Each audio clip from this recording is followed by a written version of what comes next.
Muy buenas noches, señoras, caballeros, bienvenidos al Gato al Agua. ¿No tienen ustedes la impresión de que estamos... ¿Sabe usted esa situación en la que uno está en una fiesta familiar? Como esto es que cuando llega la Navidad, ¿no? Con los amigos, los compañeros, algún familiar y tal... Y de repente llega una cuadrilla de maleantes que dice que son amigos de un cuñado y empiezan a beberse los floreros, a robar las joyas de las señoras, a orinarse en las esquinas, a llevarse la comida, y el cuñado que lo ve va y se pone de su parte, y los camareros que ve por ahí y también se ponen de parte de la banda de maleantes. Es que en realidad eso es lo que está pasando en España.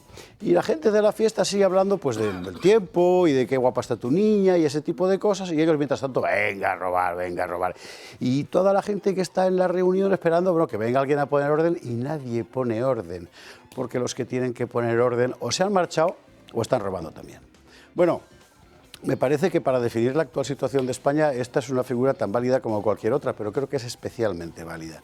Porque lo que estamos viendo es que no hay dentro de la fiesta nadie capaz de poner orden. Aquí estamos viendo la cuadrilla de maleantes bebiéndose los floreros, haciendo todas estas cosas, y que si el Estado de Derecho, que si no pues, cejaremos, que si... y siguen haciendo lo que les da la gana.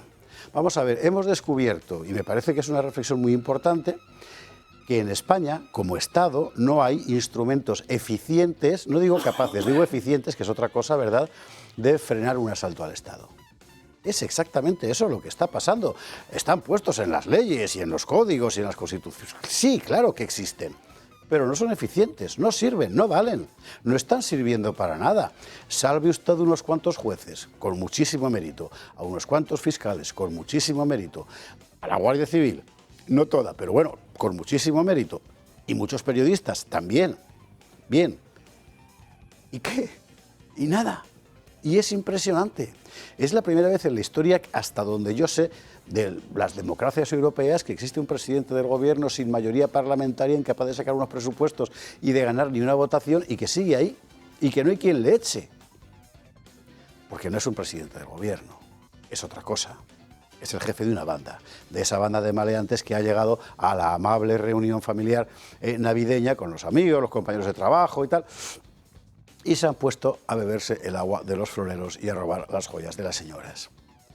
Y me parece que de cara a lo que pueda construirse, o más bien reconstruirse a partir de mañana, pasado mañana, o cuando esta gente se vaya de una puñetera vez, es una pregunta que hay que hacerse. Porque es evidente que no basta con cambiar un gobierno, aquí hay que cambiar muchísimas más cosas, empezando por fortalecer al Estado frente a quienes lo pretenden asaltar. Vaya esto como reflexión del día, y así para empezar, relajaos. Empezamos.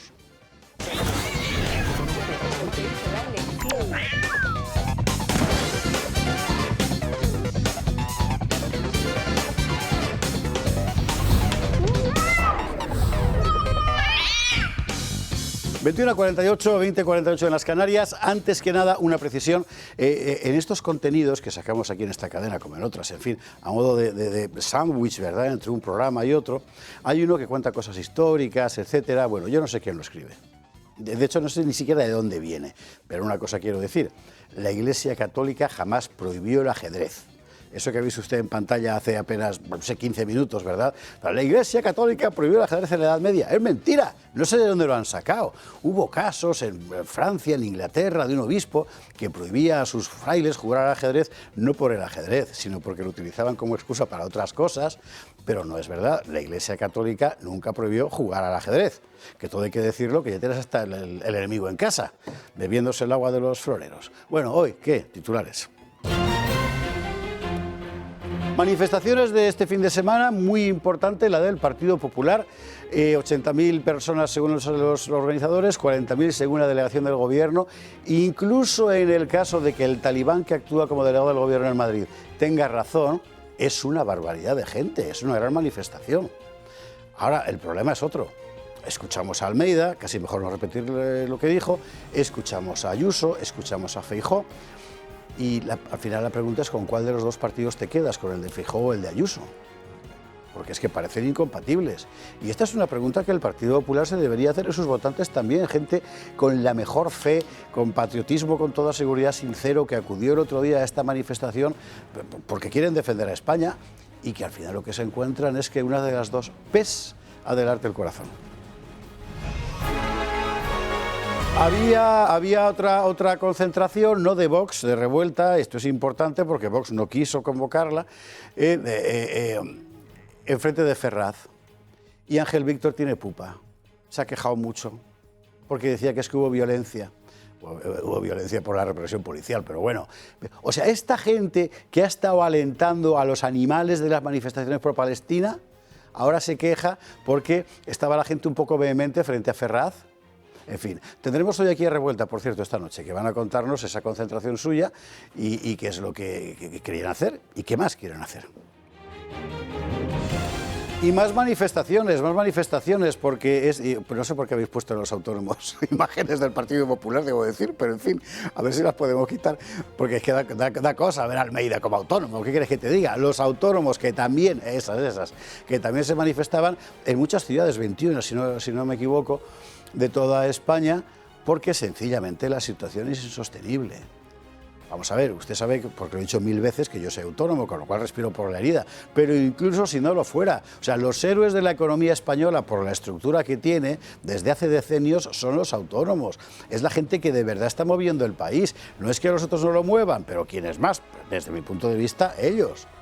Ahora, además, hay muchos que no tienen más remedio que ser autónomos, por la precariedad del mercado laboral, pero esto es otra historia. Esta gente la están sangrando, vamos, hasta el infinito. ¿Y quién les respalda? Ya hemos visto que en la COE, no.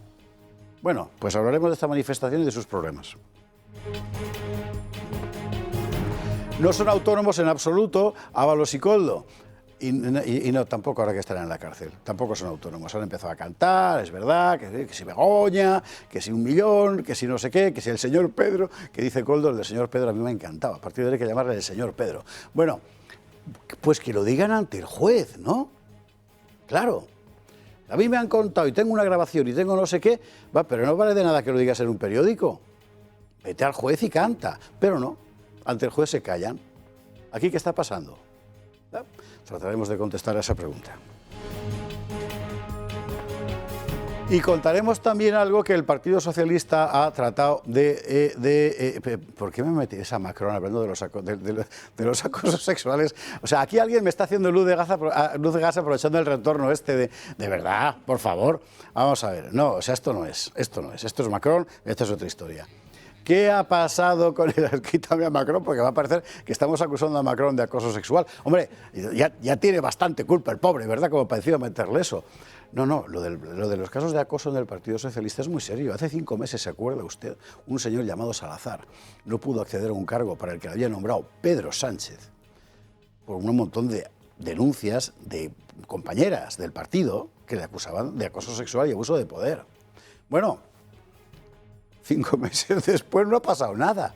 Ha sacado precisamente el diario.es, porque entre la izquierda hay gente también que se cree en lo que dice, ¿no? Bueno, ha denunciado el asunto y es una auténtica vergüenza. Lo que sí que supimos, mire usted por dónde, es que hace unas pocas semanas estaba este Salazar comiendo con Pilar Alegría en un restaurante de Madrid y se le fotografió. Ahí, estas son las imágenes, efectivamente. Ahí, sí, ve, ahí no está Macron.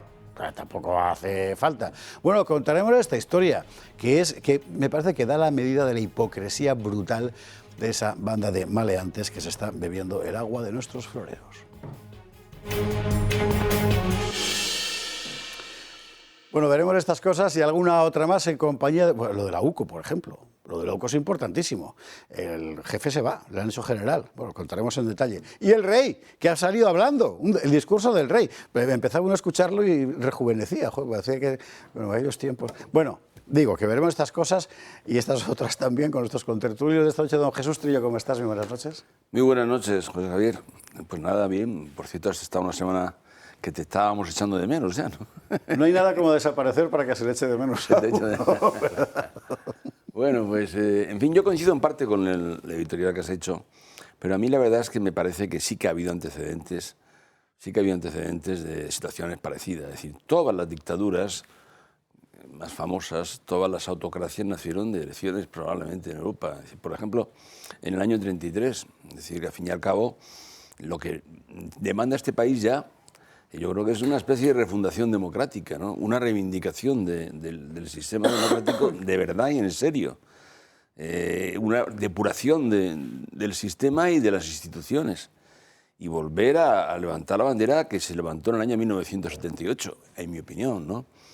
Es decir, yo leía este fin de semana, o hacía referencia a un artículo de una revista francesa que se llama Les Echos, que es la revista de economía probablemente más conocida de Francia, en donde se hacía una alabanza de la marcha económica del país, de España, increíble. Claro, ¿quién lo paga eso? Bueno, sí. ¿Lo estás pagando tú también? Es que es impresionante. Porque una cosa que se ha descubierto, entre otras, es lo que se gastan nuestros gobernantes con nuestro dinero en hacer que otros hablen bien de lo mal que nos va. De las maniobras que organizan no tengo la menor duda, ¿no? El 2,9 del PIB, mayor crecimiento de Alemania incluso. Oiga, mire usted, un gobierno que además, presumiendo el artículo, es paradójico de que es un gobierno que no necesita aprobar los presupuestos. Oiga, que los presupuestos no son una mera cuestión formal, contable. Los presupuestos es la autorización por parte del pueblo de lo que gasta el Estado y de lo que ingresa el Estado. Y en este país, donde estamos ya hartos de impuestos, cuyos ingresos nos asfixian todos los días, y donde estamos hartos también, todos los días, de ver cómo se gasta y cómo se lo llevan por abajo, pues claro, es decir, lo que hay que volver a reivindicar aquí, en mi opinión, es la democracia que nació en 1968, una especie de refundación, o si quieres, de renacimiento democrático. Qué gran debate. Y no dejarlo en manos, por cierto, de la izquierda, que siempre lo considera como su propio monopolio, no, al contrario, denunciar que ellos están acabando y nos están llevando hacia la dictadura o hacia la autocracia, ¿no? Jesús Trillo, bienvenido, buenas noches. Gracias. Doña Marcela Rigía, ¿cómo estás? Muy bien, buenas noches. Encantada de estar aquí también después de una semana de ausencia. Yo la verdad es que creo que el sistema ha fallado efectivamente, y no sé si porque lo han corrompido Pedro Sánchez en la tiranía en la que vivimos en España, o porque el propio sistema no estaba preparado, pero la realidad es que la situación actual española es muy complicada. Es difícil de revertir, y hoy me parece que en esta propia casa, a mediodía en la radio, que hacían una encuesta a diversas personas, y entre ellos socialistas, todos decían que sienten que la España actual es menos democrática que hace 20 años, ¿no? Sí. Pues yo también siento eso, la verdad, y creo que eso es un fracaso del sistema, y no debemos avergonzarnos, y si es así hay que denunciarlo. Y eso, tú tienes esa impresión y eres joven. O sea, para los más viejos, que es una evidencia, sobre todo si te dedicas a estas cosas. O sea, la comunicación nunca ha estado tan cercenada, tan coartada en España como en estos años. Es impresionante. Claro, sí, así es. Marcela, bienvenida, buenas noches. Don Carlos Pollán, ¿cómo estás? Muy bien, yo no he faltado una semana, ¿eh? Yo he estado aquí al pie del cañón. Sí. Estaba al pie del cañón, ¿eh? Pero por eso vienes un día. Al pie del cañón. Efectivamente, pero bueno, yo también lo considero estar al pie del cañón. Nada, comparto, por supuesto, el editorial que has marcado. Sí me preocupa una cosa, me preocupa que se está dando una circunstancia de que la gente está dando ya como normal que ocurran todas las semanas una cosa de estas. Sí, es verdad. Y eso, desde mi punto de vista, es muy preocupante. La sociedad se está acomodando a que, bueno, pues parece que es normal que cada día salte un caso de corrupción, con tal de que el Partido Socialista y Pedro Sánchez diga que ellos están actuando, desde que le han conocido los casos de corrupción, actuando contra ello. Pero bueno, la sociedad, yo creo que una gran parte de ella se va adaptando a ese devenir continuo de casos.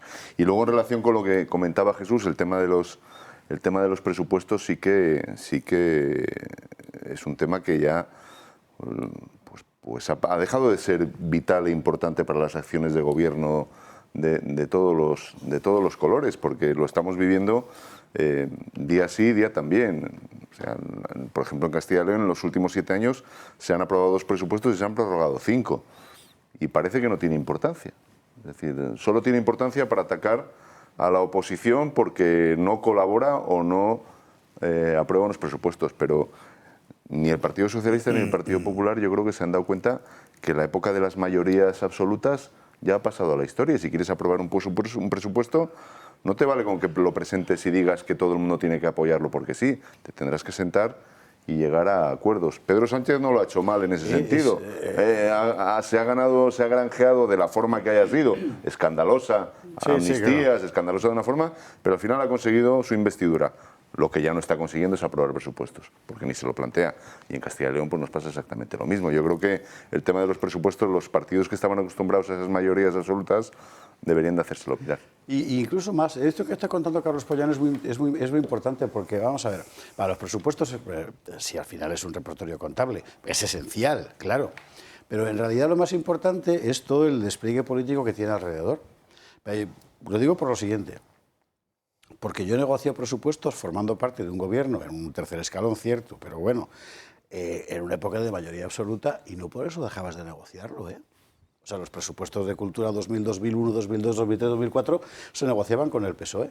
Y se negociaban con Leguina, que era un señor que, es que teóricamente que era correoso. Pero lo lógico es que lo pongas en común. Claro. Cuando le quitaron, por cierto, ya fue imposible. Javier, es ese cambio el que es tremendo, ¿no? Teóricamente es el acto más democrático que al año se hace por parte del Estado, en el sentido de que, claro, de ahí nació, entre otras cosas, en Inglaterra, por lo menos en la aprobación de los presupuestos, ¿no?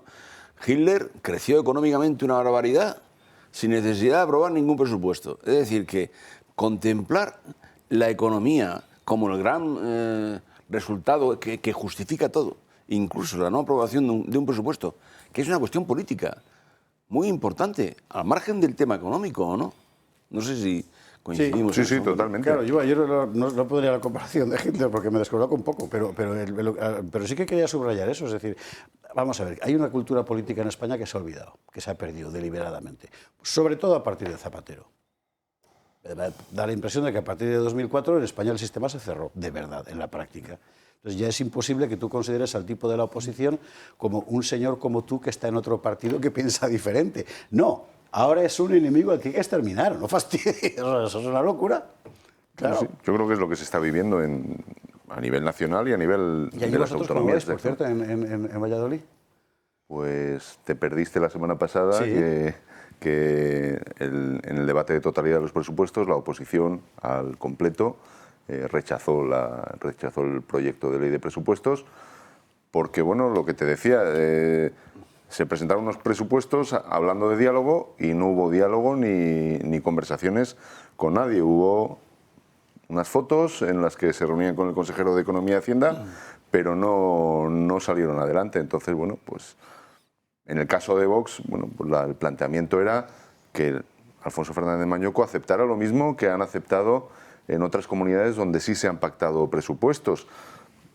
Sin ir más lejos, el discurso de investidura de Pérez Llorca en Valencia, bueno, pues ha propuesto cuestiones en las que ha llegado a acuerdos con Vox para que pueda acceder a esa presidencia. Pero tenemos la prueba de los presupuestos en distintas comunidades autónomas, como en Murcia, como en Baleares, como en la Comunidad Valenciana, que ha habido acuerdos. Lo que no entiende nadie y cada vez menos votantes del Partido Popular entienden es por qué en unas comunidades autónomas sí se llega a acuerdos y planteas las mismas cosas al mismo Partido Popular, en teoría al mismo Partido Popular, en Castilla y León o en Aragón, y esos varones de esas comunidades autónomas no acceden a esos acuerdos.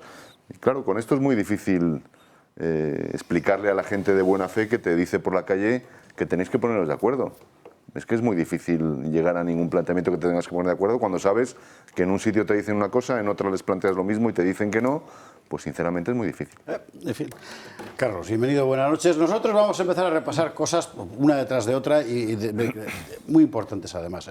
Es que lo que está pasando en España es muy importante, muchísimo. Por eso nosotros estamos tan agradecidos a ustedes, a los que nos apoyan particularmente a través del Club de Amigos. Mañana en Oviedo haremos desde allí el programa, a nuestros patrocinadores y a nuestros anunciantes, porque, oye, es una decisión que a nosotros nos honra muchísimo. Por ejemplo, a Vistur, que está aquí con sus aparatos todas las semanas. Adolfo, buenas noches. Aquí al pie del cañón. ¿Qué tal? Pues mira, estaba esperando que te incorporaras porque hace este sábado pasado, no el anterior, tuve el honor, el placer y el orgullo de pertenecer o que me impusieran como de la Orden de Caballeros del capítulo de Isabel la Católica, en un enclave maravilloso que es la Colegiata del Santísimo Sacramento en Torrijos, también de la Academia de la Hispanidad. ¿Y cuál fue mi sorpresa? Enhorabuena. Muchas gracias. Además, te voy a contar un secreto. Tengo unas fotos Si se portan mal, las enseñaré. Pero claro, es una capa elegantísima. Hombre, eso fue maravilloso. O sea, y además el enclave era maravilloso. Entonces, yo que llegaba se supone, de novato y de pardillo, cuando llego allí, que además yo no tenía todavía ni la capa ni tenía nada, ¿no? Porque me lo tenían que dar allí, y yo veo mucha gente vistiéndose y tal, y me empiezan a reconocer. Hombre, Adolfo, del Toro, claro. Dije, madre mía, digo, pues aquí estamos los buenos, hemos coincidido todos los pues buenos. Un abrazo muy fuerte a todos Así estos que, amigos, y mira, y me dio una de las personas allí, que es además es paisana tuya, Alicia Puchalt, Giner, me ha dado este librito que realmente es de la decir que se hizo en Torrijos porque Teresa Enríquez, que era dama de Isabel la Católica, que le llamaban la loca de la Eucaristía, es de Torrijos. Entonces, en el ayuntamiento que también estuvimos, pues era su palacio, ¿no? Que él cedió, pues tal. Entonces, bueno, me ha dado esto, esta entrañable Alicia Puchal, es un abrazo para todos. Pero esto que te la he dedicado a ti es sobre Santa María de Guadalupe. De Guadalupe, España, la importancia que tuvo Mira qué bonito. la Virgen de Guadalupe en todo el tema de Muchísimas gracias, Alicia, ¿no? Es una preciosidad. Así que ahí lo tienes. Y bueno, vamos al lío. Artrosis. Que si tienes artrosis, que no estás solo, que son 7 millones. Es decir, tranquilo, que no lo vamos a curar, pero sí que hay soluciones. Sobre todo si es una de las personas que ya dices, bueno, yo quiero no tener dolor, yo quiero estar mucho mejor, poderme por las mañanas cuando me levanto no estar dolorido, levantar la persiana, al abrocharme un botón. Pues para eso tenemos el guante que llevamos tiempo, con sus ondas pulsantes, masaje, relación calor, además ahora con el frío que hace, te lo colocas y casi no te da ganas ni de quitártelo en todo el día. Luego ya tenemos rodilla, las terapias de luz para rodillas, esos dolores de rodilla. No me he traído ya todo porque si no el cinturón de Alejo para toda la zona de la espalda. Otro aparatito que tenemos que es de Antonio Alonso Timón, que también para la diadema de timón. De timón para eso. Y ahora también tenemos que no sé a quién se lo vamos a colocar. El primero que diga que tiene rizoartrosis se lo vamos a poner para ponerle nombre. ¿Eso es para dónde? Que esto es para la zona esta de aquí, es decir, para eso la va a ser zona. Para mí de tiempo, que el otro día haciendo pesas me pego un tirón o algo. No veas tú. Pues entonces te lo vamos a tal. Entonces es muy sencillo porque nada más que colocarlo le damos. Es verdad que hay personas que este dolor aquí es realmente horroroso. Sí, lo es. Es muy desagradable. Joder. Y también vale para los juanetes. Ah, mira. Que los juanetes también tela marina con dolor. Así que yo creo que tenemos ahora mismo. Joder. ¿Y ese cómo funciona? ¿Cuál es el principio? Pues el principio es igual que este. Es decir, estamos hablando de terapias de luz. Tú te lo colocas, te lo pones así, le das a los botoncitos correspondientes y ya está. Y empieza la terapia de luz, el masaje, vibración y calor. Y entonces en 20 minutos, pues oye, te alivia muchísimo, ¿no? Que es el típico dolor que es muy desagradable. Y luego lo mismo, en la misma situación, porque esto se puede agrandar y se pone para la zona del juanete. ¿Cómo se llama el aparato? Pues es que yo no sé su nombre. Yo le llamo la pinza El anillo del César. El anillo del César. La pinza, el anillo del César, con el César con el pulgar eso, para arriba o para abajo. ¿Qué cosas? Pues sí, la verdad es que sí. Mil. Nada. Bueno, ya tiene usted más repertorio. 900-730-122. Recuerde que llamar solo una vez, eso es lo más importante, porque si no, al final no se entiende a nadie. Con una vez basta. Ellos le devuelven la llamada y usted lo pregunta todo. El tipo de aparato, cómo funciona cada aparato, allí lo saben, se lo explican, el descuento que tienen por ser espectadores del Toro Televisión y de paso felicitan a Adolfo Albistur por ser caballero de la orden del capítulo de Isabel la Católica. Estamos en el proceso de hacerla santificar. Cierto, sí, señor. Qué gran cosa, ¿eh? Las cosas que tiene España, joder, qué historia. Adolfo, gracias. Muchas gracias a ti, Esparza. Vámonos a la publicidad y a la vuelta vamos a empezar con la cuestión de los autónomos. Es de una enorme importancia, es decir, son buena parte de la base de la economía del país y están sufriendo. En fin, enseguida lo vemos. 22-14, 21-14 en las Islas Canarias y nosotros vamos a empezar por la España de a pie. Como sabe usted que es una obsesión nuestra. Pues es verdad, está todo el día hablando aquí de rufián y de gente así. Bueno, hay españoles de a pie que son los que están pagando el sueldo, entre otros, de rufián y que ya no van a poder pagar más, sencillamente. Es que no pueden pagar más. O sea, los autónomos ya no se los puede exprimir más. Ya lo siguiente es la esclavitud. No hay más. Se manifestaban este fin de semana en una plataforma que es una alternativa al sistemático fracaso organizativo de los autónomos en España. Y se lo dice uno que es autónomo desde los 25. Nunca ha funcionado. Y ahora, bajo el manto de la COE, menos todavía. La gente al final se ha organizado, porque esto es insostenible. Y este fin de semana, manifestaciones en toda España, sí. Miles de autónomos han participado en las manifestaciones convocadas para este domingo en más de 20 ciudades por la Plataforma por la Dignidad de los Autónomos. Este colectivo denuncia la asfixia a los autónomos que aseguran sentirse masacrados pese a ser el pilar de España. Bajo los cánticos como "no más burocracia, queremos eficacia" o "no más precariedad, queremos estabilidad", los manifestantes han caminado por el centro de ciudades como Madrid y Barcelona y han dejado la puerta abierta a nuevas protestas si las administraciones no escuchan sus reclamos. Una de las coordinadoras de Madrid ha manifestado que las administraciones los están exprimiendo como limones y ha asegurado que estos trabajadores no pueden más. Si no hay autónomos no hay país, no hay riqueza, estamos generando trabajo. No puede ser que no nos ayuden a generar trabajo, que nosotros lo que queremos es trabajar, que nos dejen trabajar y crear puestos de trabajo para que el país vaya adelante. La plataforma organizadora ha hecho público un manifiesto con las principales peticiones de este movimiento. Entre las peticiones se encontraba la reclamación de unas cuotas proporcionales que se ajusten a los ingresos reales mensuales y la simplificación de la burocracia. También defiende la reforma integral del cese de la actividad por una protección social equivalente a la de los trabajadores asalariados por situaciones por baja médica o cuidado familiar con cotización reducida, el derecho al luto o la libertad del pago en efectivo. Los derechos básicamente que tiene cualquier trabajador por cuenta ajena, que también los tengamos nosotros. Al final pagamos y no tenemos derecho a bajas a lo mejor por enfermedad, por maternidad, no tenemos derecho a huelga. Hay que hacer una manifestación porque no soy empleada pero trabajo 24/7. Estas mismas solicitudes también se han escuchado en Barcelona, donde se han manifestado 1.500 autónomos que han pedido una revisión justa de sus cuotas y han avisado de que están asfixiados. En Asturias se ha contabilizado casi 1 millón de autónomos que se han unido a esta manifestación para reclamar unas condiciones laborales dignas. En Cantabria, el colectivo que se ha reunido solicitaba dignidad y justicia y denunciar que están asfixiados por las cuotas, los impuestos y la burocracia. Por lo que, tal y como ha nombrado el coordinador de Madrid, Raúl García, esto es el principio y a partir de aquí seguirán tirando para adelante hasta que no se les escuche de alguna manera. Hubo un tiempo que la gente se hacía autónoma para ganarse la vida libremente, por supuesto cumpliendo sus obligaciones con Hacienda. Progresivamente, Hacienda vio que, hombre, que hay alguien que está extraordinariamente expuesto. ¡Qué bien! Vamos a por él, porque todo se le ve. Y como te hayas dejado algo, entonces eres un criminal. Y estamos hablando de gente que ingresa a lo mejor al mes una media de ¿qué?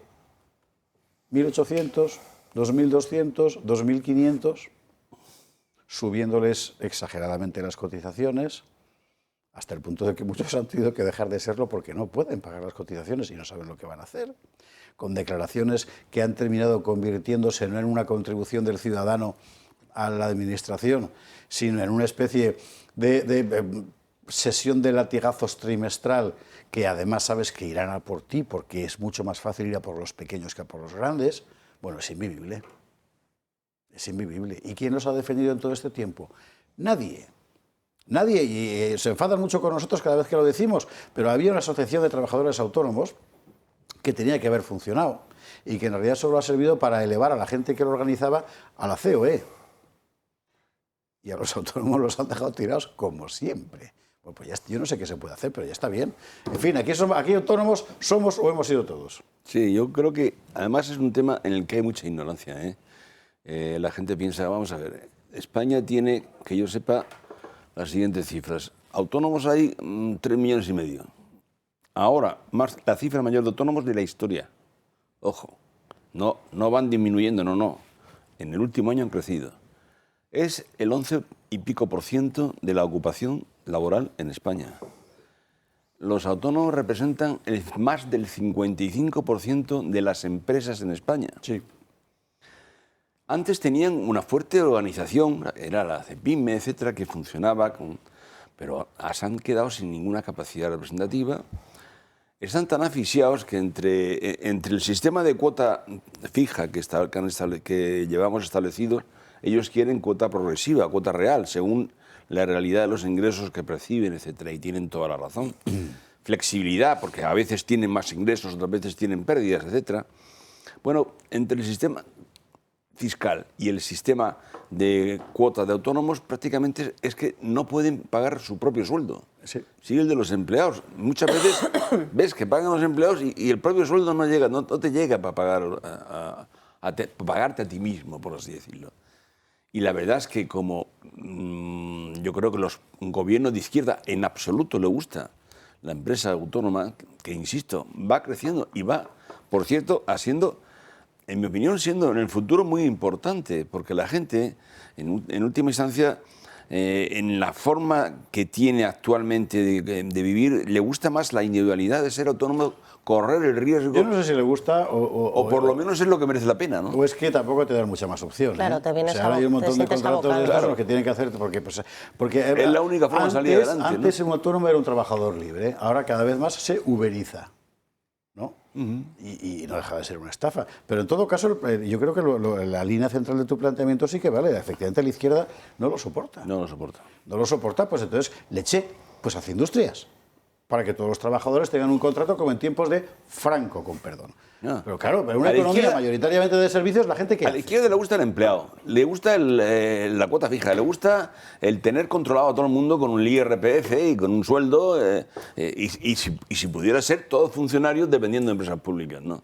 Y eso es lo que no puede ser. Marcela. Una economía como la nuestra tiene que funcionar mediante los autónomos fundamentalmente, si no estamos perdidos. Yo creo que la clave está en que todos estos políticos no han pagado una nómina en su vida ni saben lo que es pagar un solo impuesto, porque si así fuera se darían cuenta de la gravedad que es esto. Sin perjuicio de los datos que ha facilitado Jesús, un 95% de la estructura empresarial de nuestro país se compone de microempresas y autónomos. O sea, de todas las empresas que hay en España, un 95% es esta gente, y microempresas, que es prácticamente un autónomo en una SL pequeña con X empleados, ¿no? Entonces, de esto va el tema, de una gran parte del sustento de la economía de nuestra nación, ¿no? Entonces, yo creo que los autónomos son un pilar esencial de la economía española y hay que cuidarles. O sea, lo que no puede ser es que tú tengas que pagar tu cuota de autónomo, factures o no. Tú no facturas este mes, pero a ti el Estado te va a obligar a pagar tu cuota de autónomo. Muchísimos clientes, Bueno, en especial... Tienes que pagar el IVA si has facturado, aunque no lo hayas ingresado. Exacto, a eso voy. Claro. Y el IVA. Muchísimas empresas, o sea, muchísimos autónomos, y en especial cuando trabajas para empresas grandes, cobras a 30, 60, 90 días. Tú no tienes el dinero en tu cuenta, pero tienes que ingresar ese IVA, efectivamente. Luego hay retenciones que están en un 15%, por ejemplo, la más alta, y otras más bajas, que es una barbaridad y que uno ve, en su caso, si es que la ve, a un año vista, ¿no? Cuando haces la declaración al año siguiente, ¿no? Entonces, todas estas situaciones son gravísimas, todas estas situaciones se tienen que revertir, porque lo que provoca es efectivamente asfixia. O sea, yo también formo parte de este colectivo, yo me vi abocada a eso, en mi generación salimos en plena crisis, y es que en profesiones liberales como la de autónomo, o trabajabas de autónomo o no había trabajo, ¿no? Entonces no te quedaba otra, no de falso autónomo como ahora, ¿eh? No, mi Sí, caso sí, es otro verdad, caso. sí. Era, mire, aquí no se puede pagar la seguridad social, los costes sociales son altísimos, si usted se lo gestiona le contratamos, y si no, no. Ese era el argumento en mi época. Pero que ahora mucha gente es falsa autónoma por otras razones, como bien apuntabas, de un tema de no cuidados dentro de los cotizaciones sociales, etcétera.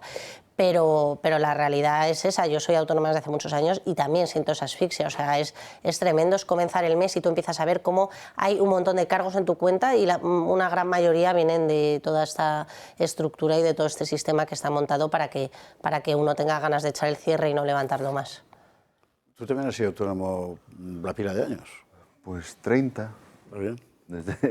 Desde los 25 hasta los 55, y bueno, pues por las circunstancias actuales he dejado de serlo. No quita que pueda o vuelva a serlo después, más adelante, ¿no?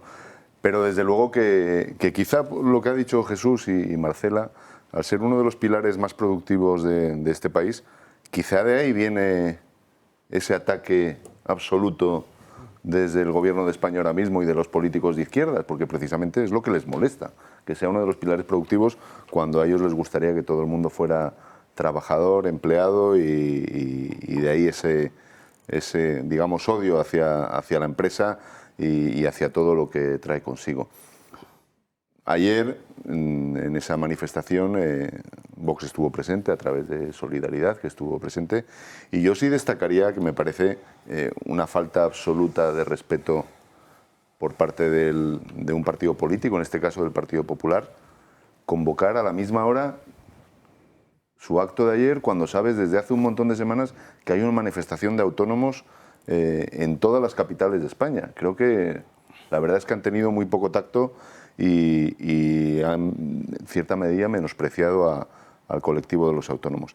Y desde Vox, la semana pasada, hace unas semanas, se presentó una moción en el Congreso de los Diputados en defensa de los autónomos, con una serie de medidas que, después de mucho estudio, como se ha visto en el programa económico presentado por José María Figueredo, bueno, pues quieren intentar colaborar con la situación que están viviendo los autónomos. Cuota cero si no llegas a ingresos que superen el salario mínimo interprofesional. IRPF cero hasta los 25.000 euros, de 25.000 a 70.000 15% y de más de 70.000 el 25%. Que no pagues la seguridad social cuando contratas a un primer trabajador durante el primer año. Una serie de medidas que se puedan retrasar los pagos a Hacienda. Yo creo que una serie de medidas que favorecerían y facilitarían la labor de los autónomos que tanto están sufriendo y que hay veces que se les achaca que no salen a la calle a protestar, que cómo tardan tanto en salir, y yo creo que es que los hombres es que no tienen ni tiempo de salir, ni tiempo de salir a protestar a la calle porque están día y noche trabajando para intentar salir adelante. Es verdad que el PP ahí no anduvo muy espabilado, seguramente porque ni siquiera lo tuvo en cuenta. Cosa que cuando uno está dentro de un partido, tengo que decir, es perfectamente comprensible, ¿eh? Porque estás a lo que estás. Y el PP está a lo que está, que es a tratar de figurar a ojos de la calle como una oposición eficiente, es decir, que, en fin, que se note que está haciendo algo. Y lo tiene francamente complicado, ¿qué quiere usted que le diga? Es una situación muy difícil. A mí no me gustaría estar en el pellejo de Feijóo, porque objetivamente es un partido que forma parte de la estructura de poder en España desde el año 70 pues, lo que vea de UCD, en fin, de siempre. Y ahora te encuentras con que esa estructura está podrida y tú sigues dentro. ¿Qué haces? Pues es muy complicado. Bueno, este fin de semana, este domingo, era la gran manifestación, que finalmente fue grande, del Partido Popular en el templo de Devot, que está en donde estaba el cuartel de la montaña, donde la gran matanza roja de la Guerra Civil, allí, en el Parque del Oeste de Madrid. Habló Feijóo. Habló Almeida también, pero bueno, Almeida lo vamos a dejar aparte porque si no, no acabaríamos el programa hoy. Vamos a ver, ¿cómo puede salir de verdad? O sea, este señor es el que prometió acabar con las zonas de bajas emisiones en Madrid y las ha multiplicado. Bueno, o sea que apartamos a Almeida más que nada para no hacer más enemigos esta noche. Vamos solo con el tema Feijóo y el tema Ayuso. Y lo llamativo es que daba la impresión de que estabas oyendo a dos partidos distintos. Claro, Feijóo viene de... Vamos a ver, o sea, tú no puedes estar cenando el viernes en Casa Corleone, Pizzería Trattoria y denunciar la mafia al día siguiente en una manifestación. Porque Casa Corleone es Casa Corleone, que es donde estuvo Feijóo cuando se fue a reverenciar a Foment del Treball en Cataluña.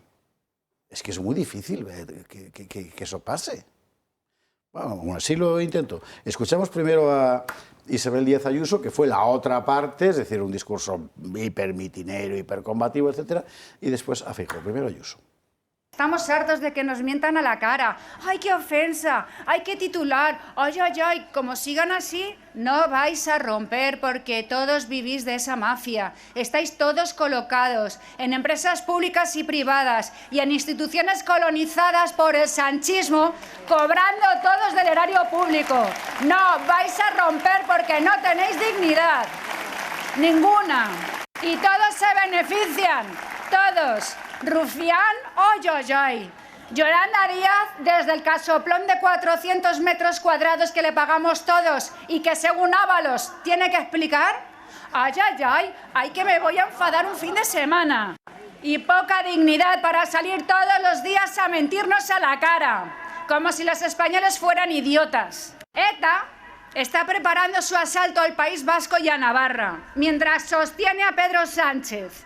Que me digan que es mentira.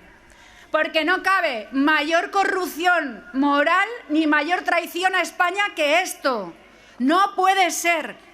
No puede ser que Bildu mantenga a Sánchez, el que no pactaría con ellos. Franco es rabiosa actualidad y ETA es pasado, lejanísimo, cuando se sientan en las instituciones. Buen discurso, ¿eh? Conste una cosa, lo del ay, ay, ay, ay, ay, nos lo copian nosotros, que lo dijimos aquí hace mucho tiempo. Pero bueno, está bien, o sea, uno al final crea escuela. Lo otro, bueno, ya no sé quién se lo ha escrito, creo que sé quién se lo ha escrito, pero en todo caso fue un buen discurso. Y luego estaba Feijóo, que hizo lo que pudo, y lo hizo así. Primero fue Koldo, era un asesor anecdótico. Después fue Ábalos, ¡qué decepción! ¿Cómo pudo haber ocurrido? Después fue Cerdán, oiga, si era súper Santos Cerdán. Y pronto será Sánchez. Y yo les digo, para entonces no finjáis sorpresa. Lo sabe toda España y lo sabe también el Partido Socialista. 4 cogieron ese coche para llegar al poder y 3 ya conocen la cárcel. Falta el 1, el presidente del gobierno, al que nada le consta, no sabe nada, no lo recuerda, no le consta.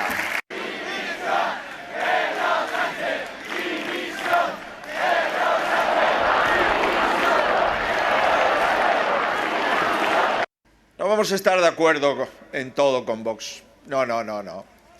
No somos Vox. Somos un partido diferente. ¿Quién les ha visto y quién les ve? Indignados, decían. Indignados de pacotilla, hombre. Yo soy el primero que se equivoca. La perfección está reservada a aquellos que se creen infalibles. Para los típicos matones, que hay muchos en este gobierno. Pero también puedo decir que no he fallado en ser servidor de mi país y en ser un político honesto. Bueno, y pues siguió, en fin. ¿Tú estuviste en el templo de Debod? Sí, ¿Qué tal? Lo que pasa es que muy atrás, pero bien. Mucha gente. Pues mira, O sea, que fue un- lo primero que tengo que hacer una pregunta a Carlos, porque Sí. siendo de Valladolid... A mí, Sí. Carlos soy yo. Carlos eres tú. Siendo de Valladolid, la Yo no pregunta... soy de Valladolid. No, pero, No, eres de- pero vives en No Valladolid. fastidies, que es de León, que lo vamos a Vivo ver. en León, Valladolid, sí. Bueno. Vives en Valladolid, te lo digo porque Óscar Puente dice que en el mercadillo de Navidad de Valladolid había más gente que ayer, ahí. ¿De verdad? No he estado en el mercadillo de Valladolid, pero desde luego que seguro que no, vamos. Bueno, es que te lo digo porque la frase de Óscar Puente ha sido Bueno, es que famosa, Óscar ¿no? Puente tiene muchas Había- frases Es una memorables cosa increíble. que, vaya. Hombre, yo, mira, en primer lugar, creo que convocar en 3 días, que la convocaron en 3 días, porque prácticamente Sí, se así convocó es. en 3 días, y lograr que hubiera tanta gente, a mí me sorprendió muchísimo, sinceramente. Mucha gente, ¿eh? He de darte una mala noticia, José Javier. La mala noticia es que el más aplaudido y el mejor discurso ayer, lo digo con toda la objetividad, fue el de Almeida. Sí, no te diré que formalmente no lo haya sido, pero por eso, No, y por el eso más yo me subía aplaudido- por las paredes. y el O sea, le más estaba ap- escuchando y dice, pero bueno, El más o sea, hay que tener cara dura, siendo José tan Javier, pequeño. el Perdón más por la- aplaudido, el más ingenioso, a mí me sorprendió. El más ingenioso y, francamente, un discurso muy bien construido. Y lo demás, dices que difieren Ayuso y... Bueno, yo creo que Feijóo hace un discurso más institucional, si quieres un poquito más moderado, tampoco demasiado moderado, como hemos visto ahí. El fondo del asunto era el mismo, es decir, el mensaje era muy claro, era convocatoria de elecciones inmediata y denuncia de la corrupción y del sistema de corrupción entendido como un auténtico sistema ya estructural del gobierno actual, ¿no? Bueno, yo creo que Feijóo, de una manera un poquito menos radical, e Isabel, pues, a su forma más radical, más como hemos visto, pero vamos, en el fondo estaban diciendo... Luego te diré por qué. Las diferencias, en mi eso. opinión, son de forma, no son otra Yo cosa. creo que no, pero luego te digo por qué. Porque Pero antes insisto, querría escuchar a Marcela. sorprendentemente, el señor Almeida hizo un discurso magnífico y estuvo más aplaudido, porque, no, mucho más interrumpido que los otros dos, ¿eh? Marcela, Carlos. Bueno, yo no estuve, pero sí que creo Hay que ver, ¿eh? que- ¿Cómo es? De verdad.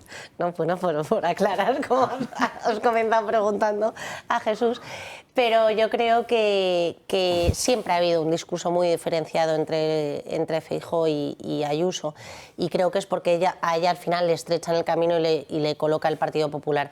donde le conviene, porque tampoco les gusta mucho que alce la voz sin su control. El discurso de Feijóo, lo que he visto, lo que he podido ver del discurso de la manifestación de ayer, yo creo que es ese discurso del presidenciable institucional y el de Ayuso, el de mover o movilizar a las bases, y en especial a una derecha que el Partido Popular ha perdido y que ella está buscando un poco más a la derecha, y que quizás esa parte del votante se ha ido a Vox, ¿no? Y el discurso de Feijóo, en su línea, en lo que es él, que es, en mi opinión, bastante blandito, pues es un discurso centrista que busca ese voto moderado y siempre configurándose en esta institucionalidad, ¿no?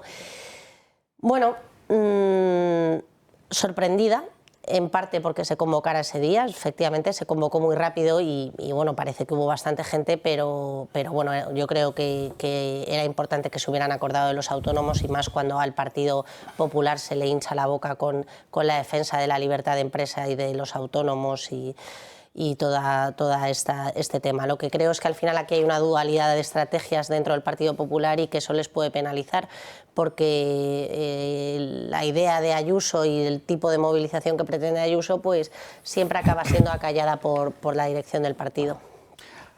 Carlos. Pues yo voy a ser algo crítico con ese acto de ayer, partiendo del respeto absoluto a que todo el mundo salga a manifestarse, a defender lo que crea conveniente, lo que piense, siempre dentro de los límites que se establecen en una manifestación del derecho a manifestarse. Sí que me ha parecido una farsa querer alentar a la gente a que salga con el logo de que iba a ser una manifestación sin siglas.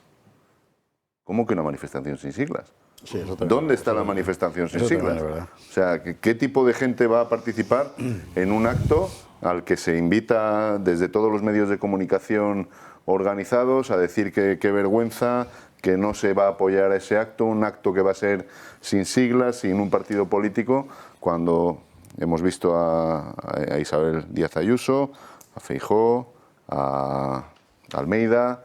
No sé si intervino Rajoy, no intervino Rajoy, no intervinieron. No, pero estaba allí, ¿no? Estaba allí Rajoy, estaba Aznar, que bueno, pueden estar perfectamente, ¿no? Se hicieron una foto final en la que estaban Aznar, Rajoy, para desgracia de ellos.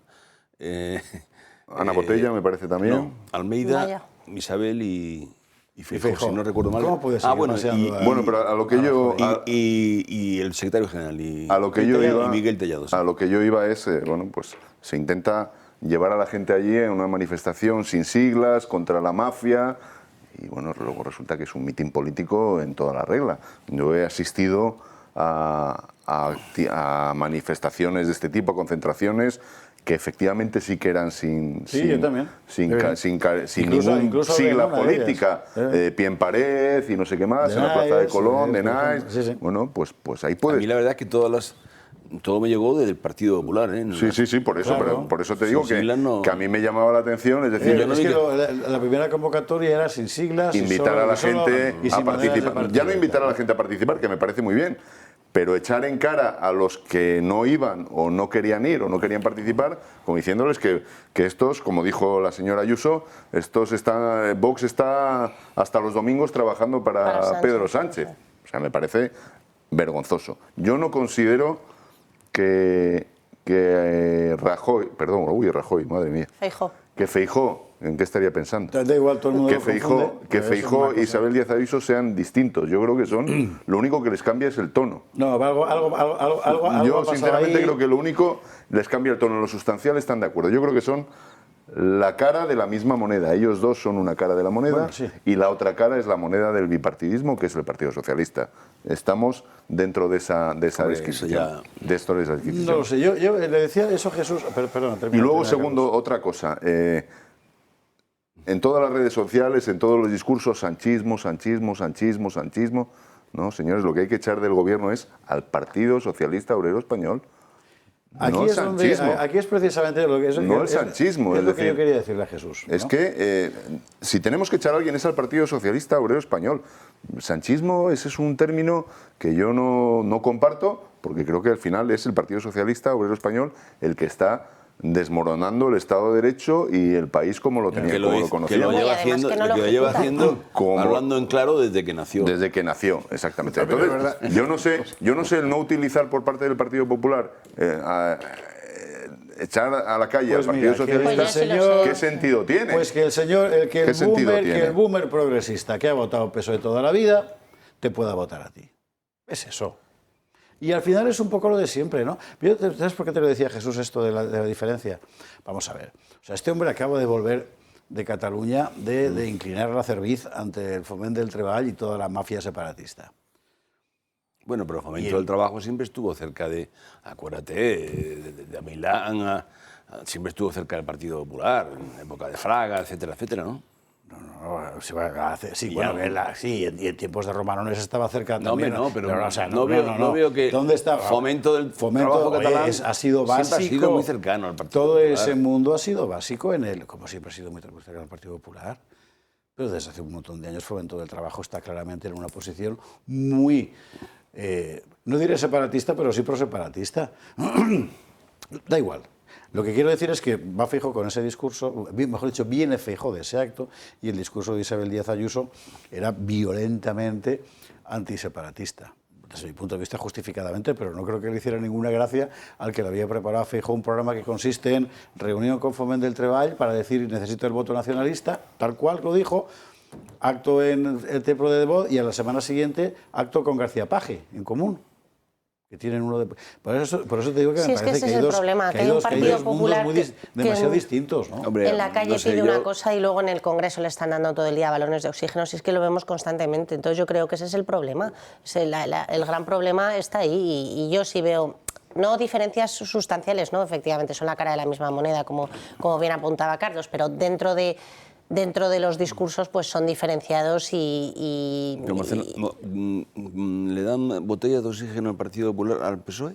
balones de oxígeno, sí, por supuesto. ¿En qué? Pues mira, cada vez que en el Congreso votan a favor de lo mismo que el Partido Socialista, cada vez que apoyan el Consejo General del Poder Judicial El y se Partido reparten a los Socialista jueces y lleva sin tenemos a votos donde a favor, tenemos, no ya del tenemos PP, lo que tenemos sino el de nadie Tribunal de hacer la tira Constitucional de porque esta tiempo. gente se ha puesto de acuerdo para repartirse a los jueces. Claro que les dan balones de oxígeno, por supuesto.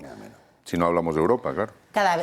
Cuando no presentan... Cuestión diferente es que tenga que haber ciertas diferencias, estigmaticéis las diferencias, etcétera, pero no exageréis. Es decir, que el Partido Popular hoy está dándole botellas de oxígeno al Partido Socialista, es sinceramente eso no Pues es Jesús, Señores, hay que irse a yo la te diría, publicidad. Y de esto vamos no me a seguir deja hablar. hablando después, pues ese gran tema, ¿eh? Y por eso decía yo que no es nada fácil el asunto. Pero no meter ahora aquí en la cuchara porque si no ya no nos vamos a la publi ni locos. Y había otro acto en Madrid, una hora después, además muy cerquita, en la calle Ferraz, en la sede del PSOE, que fue el de Revuelta, que es el que ha utilizado el Partido Socialista para decir, ay, o sea, como decía Isabel, ay, que se ponen violentos. Hay que tener la cara, vamos, de cemento armado, de hormigón armado. Publi y a la vuelta lo vemos. 21:47 en Canarias.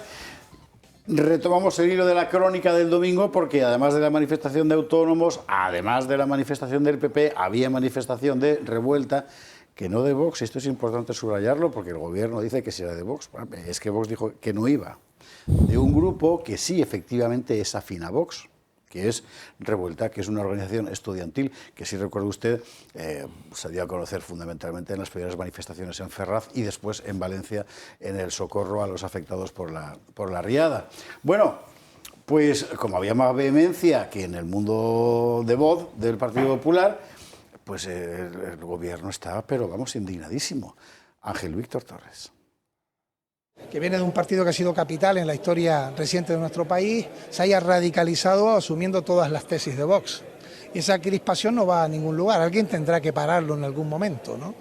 Por la mañana a que las cosas se polaricen y que haya un clima hostil, y luego por la noche poner un tuit, hablo de la señora Ayuso, denunciando la violencia, ¿no? El problema es que se está viviendo la violencia, y yo nunca lo haré, al contrario, yo pido una reflexión.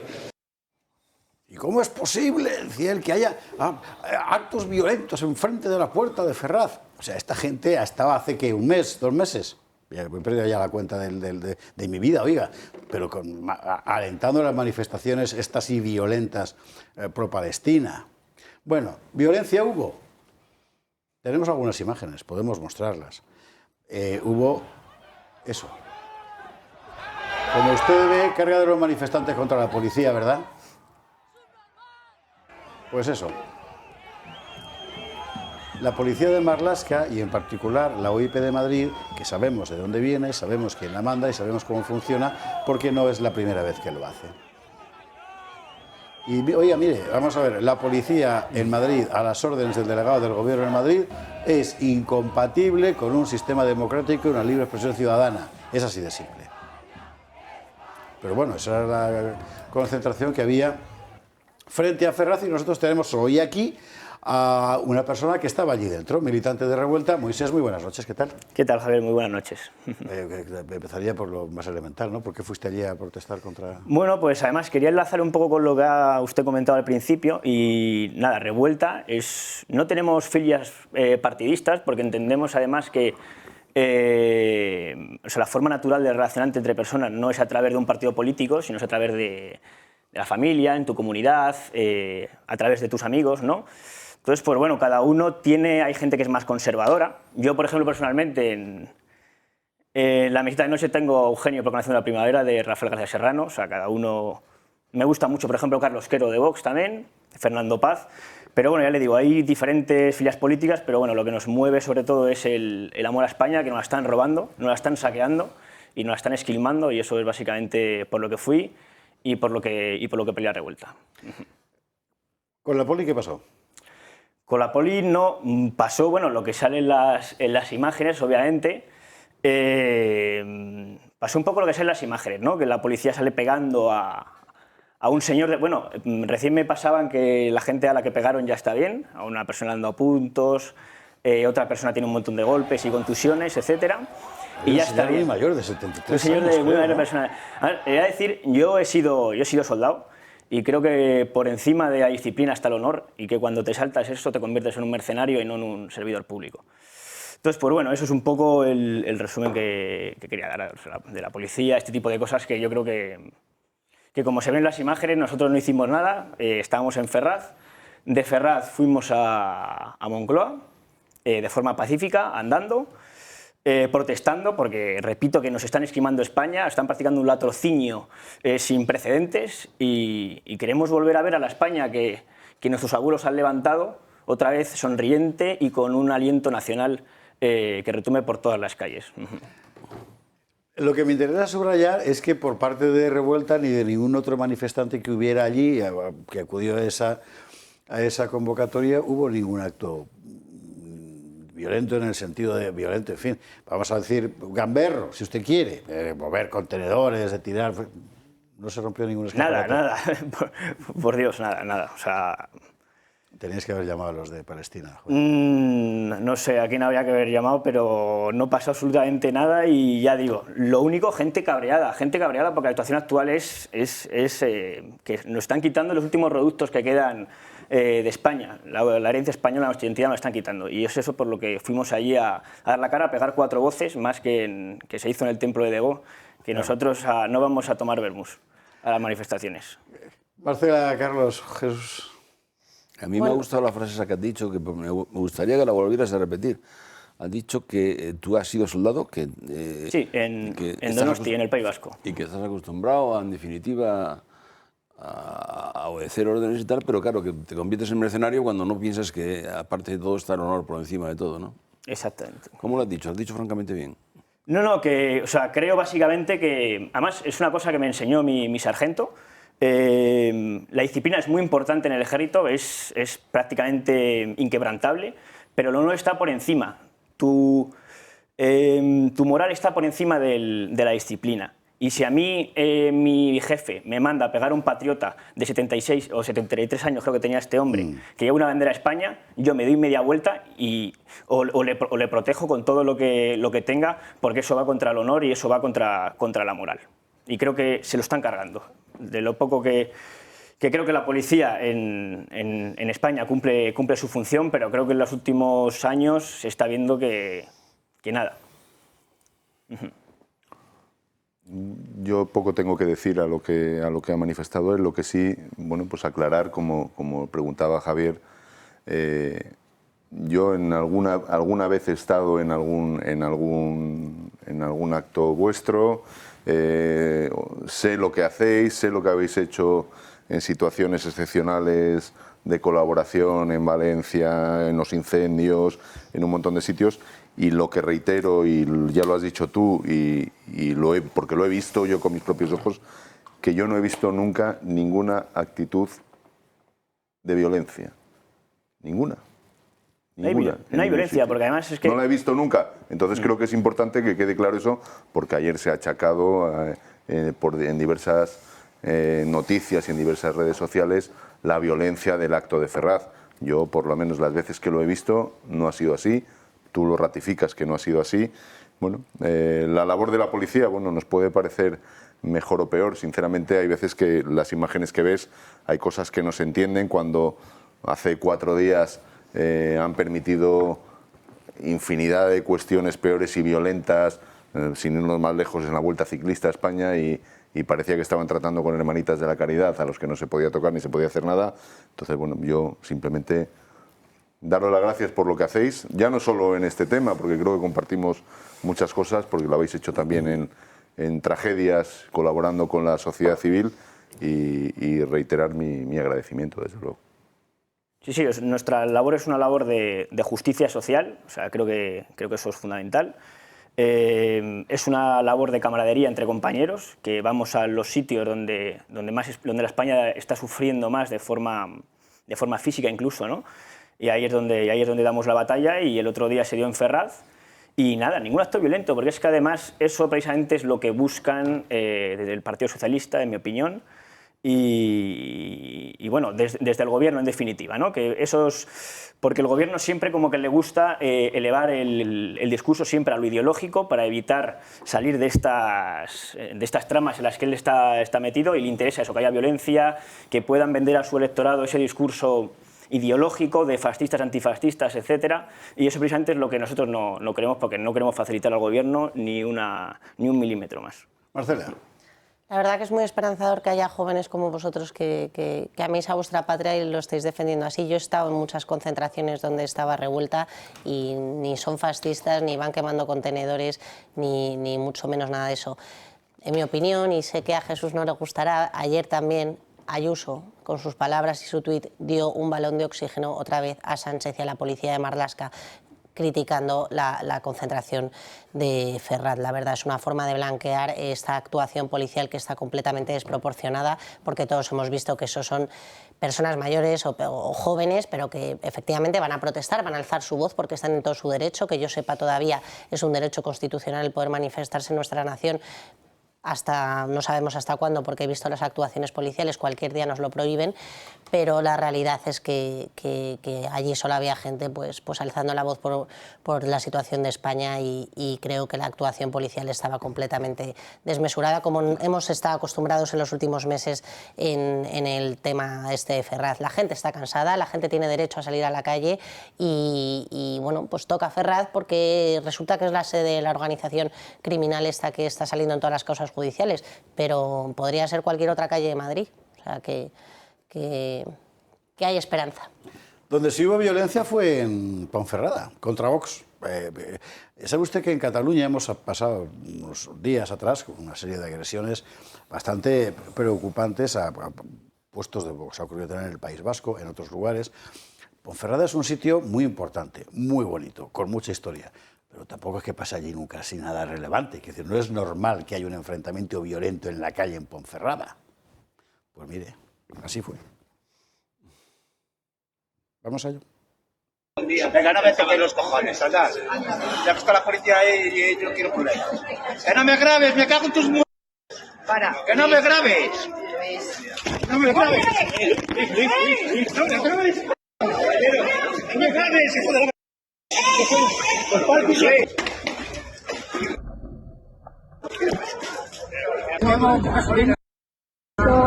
Me quemo con gasolina. Nadie te dice nada.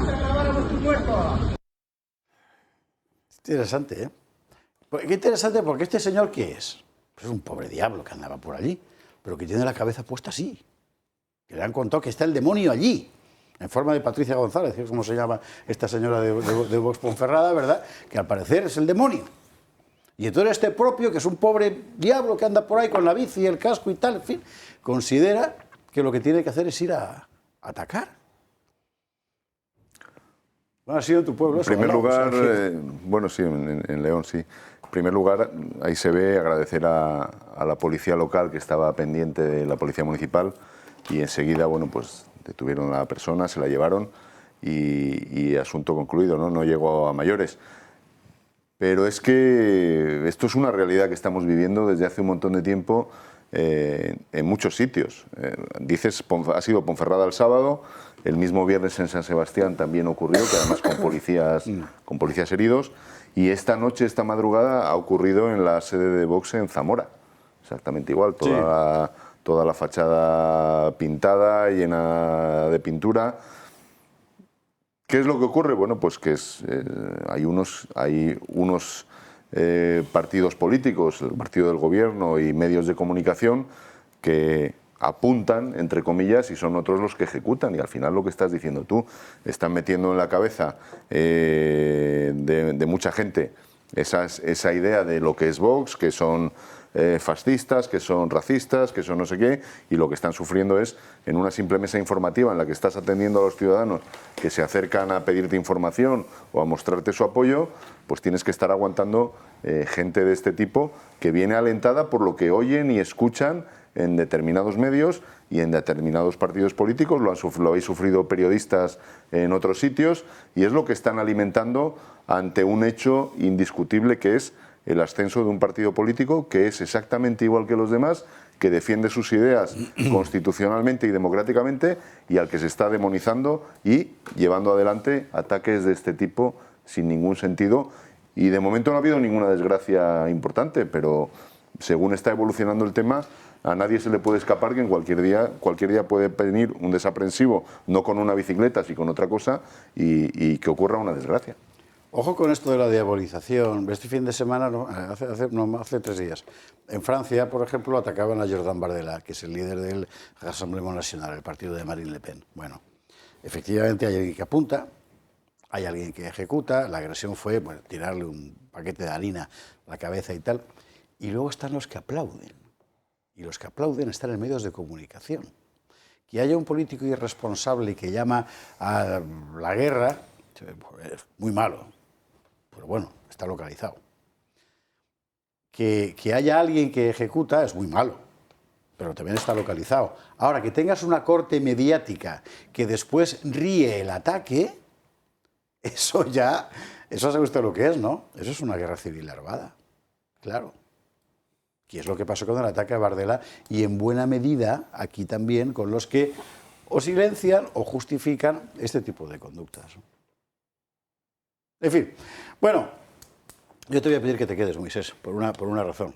Porque ahora vamos a hablar de alguien que acaba de subir a redes un vídeo dirigido especialmente a los jóvenes. Bueno, pues no sé... Que es Juan Carlos I. Y que tengo que decirle, como buen boomer que soy, que a mí me ha sobrecogido. Cuando empecé a escucharlo, claro, te sentías transportado a otro tiempo, ¿verdad? En el que aparecía Juan Carlos I, que ha publicado un vídeo que en la zarzuela ha sentado fatal, por cierto, se han enfadado muchísimo. En principio de apoyo a Felipe VI.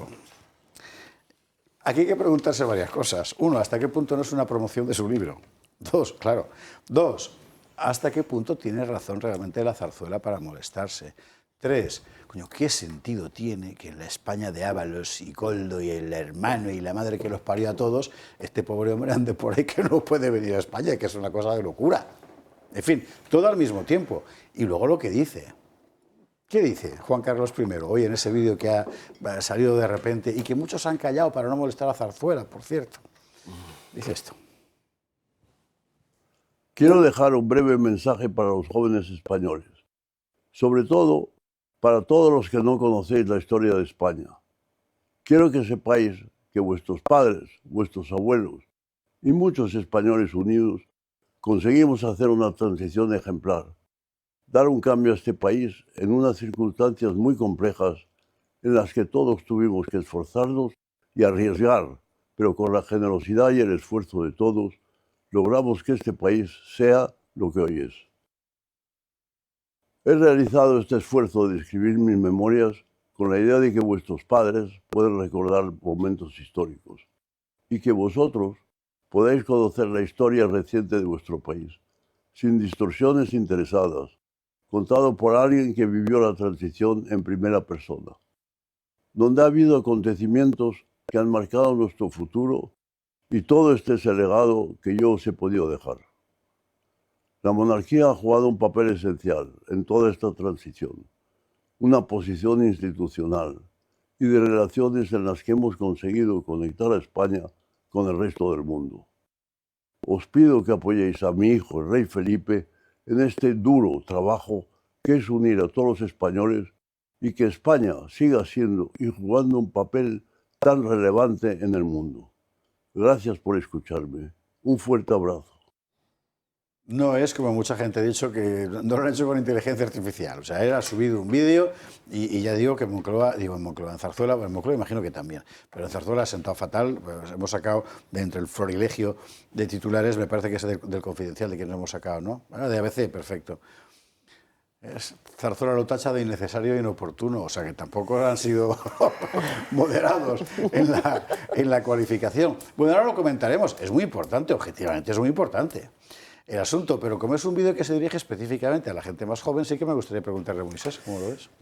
Bueno, ahora yo sí voy a hablar por mí, porque igual en Revuelta todavía... Te pregunto por ti, no te... Igual en Revuelta hay un despistado todavía que a este señor pues le cae bien.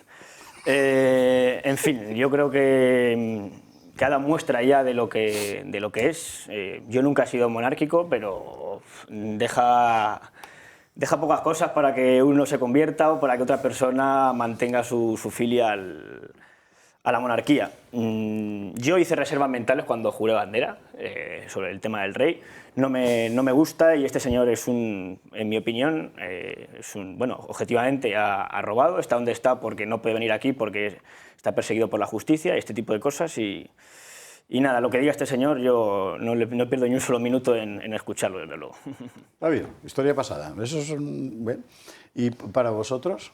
Porque aquí tenemos un cierto abanico de edades, ¿verdad? Terminando en la Benjamina, Hombre, que es Marcela. Yo sí te aclaro que él no está perseguido por la justicia, ¿eh? Bueno, vale. Bueno, pero creo que se entiende un poco... Sí, es verdad. Objetivamente... En eso comprenderás, y además tú, por las cosas que te he oído, que eres hombre justo y que te gusta la justicia, hay que ser muy exacto. Él no está perseguido por la justicia. Yo creo que... A ver, tú decías, José Javier, que es posible que sea oportuno o inoportuno. Yo creo que él... Yo no, lo he dicho la Zarzuela, ¿eh? No, ya. En general, estas memorias que ha publicado ahora, pues están dentro de lo que una persona ya mayor y que ha hecho lo que ha hecho, pues quiere de alguna forma reivindicarse, ¿no? Entonces, está claro que el rey Juan Carlos es un rey de claroscuros. La posición tuya pues se comprende perfectamente para quien ha visto la cara oscura de la moneda, pero también es verdad que tuvo su papel muy importante en la transición española, como él reivindica en ese vídeo y reivindica en su libro, ¿no? Sin el rey no hubiera habido transición, porque el rey fue quien protagonizó aquello y quien, en definitiva, lo hizo posible, quien posteriormente, además, intervino en el 23 de febrero, etc. Ahora está poniéndose mucho y creo que está funcionando mucho para la cadena, la serie basada en el libro de este catalán, perdón... De Cercas, sí, escribo mañana en Gaceta sobre esta serie, Cercas, que sí, me parece absolutamente reprobable desde todos los puntos de vista. Sí. O sea, no se puede mentir más. La izquierda necesita crearse una transición a la carta para poder creer. Pero es alucinante. Saco esto porque efectivamente está volviéndose a ver lo que fue la transición, aquel periodo, etcétera. Y yo Desde creo luego que, no fue lo que sale ahí. No. Yo creo que yo antes empecé el programa diciendo que hay que refundar de alguna manera la democracia española, ¿no? Y yo creo que efectivamente vuelvo a esa idea, ¿no? Y de alguna manera, pues al rey hay que reconocerle, al rey Juan Carlos, lo que él fue y lo que él protagonizó. Y no sería justo no reconocérselo. Que ahora, posteriormente, también es cierto que no dio precisamente un buen ejemplo en su comportamiento personal, tienes toda la razón, pero en fin, bastantes veces pidió perdón, no lo volveré a hacer, ¿os acordáis de aquello? No lo volveré a hacer.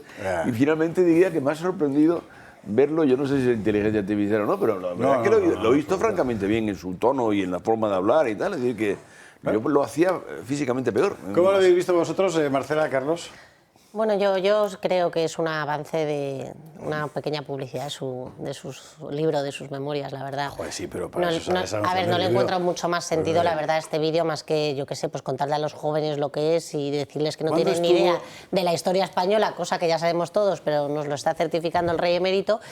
Y poco, es que no le veo, y al gobierno no sé si le enfada o le viene bien, porque pueden hablar una temporada sus satélites mediáticos del vídeo este del rey emérito, pero o sea, no le veo ninguna otra motivación. A mí me consta que sí que ha habido dudas en un inicio de si era inteligencia artificial o no. Sí, sí, creo que ha habido, ahora cualquier cosa. Creo que entre los medios de comunicación antes de coger la noticia ha habido dudas, pero luego ya se ha visto efectivamente que sí. Bueno, yo creo que no tenemos duda nadie de los que estamos aquí, incluido él, es que ha sido un actor político del último medio siglo, de los más importantes que ha habido en este país. O sea, negar eso creo que no sería justo. Yo también comparto que, bueno, pues que con lo que estamos viendo en estos momentos en este país, no entiendo cómo el rey emérito tiene que estar fuera de España. Yo, sinceramente, tengo mis dudas de que tenga que estar fuera o que se le mantenga fuera. Y bueno, pues tiene cierta semejanza, comparto, tema publicitario seguro, de la venta de su libro ahora en Navidad, que seguro que si llega antes de Navidad va a ser de los más vendidos estas Navidades seguro, pero sí que esa petición de apoyo a Felipe nos recuerda la petición de apoyo de don Juan, de su padre también, hacia él antes de ser rey de España, ¿no? Pero bueno, yo creo que tampoco tiene más vuelta de hoja este mensaje, y sí quizás que va a dar margen a otra bomba de humo para ocultar todo lo que estamos sufriendo y todo lo que estamos viviendo. Este viernes, no hace falta que se lea usted el libro del rey, no, pues ya le digo que no vale la pena. Además hemos hablado del fin de los autores y esas cosas, ¿no? Ups, no vale la pena, cuidado con la mesa. Es que hay ciertas cosas que mencionas y se hunde el mobiliario.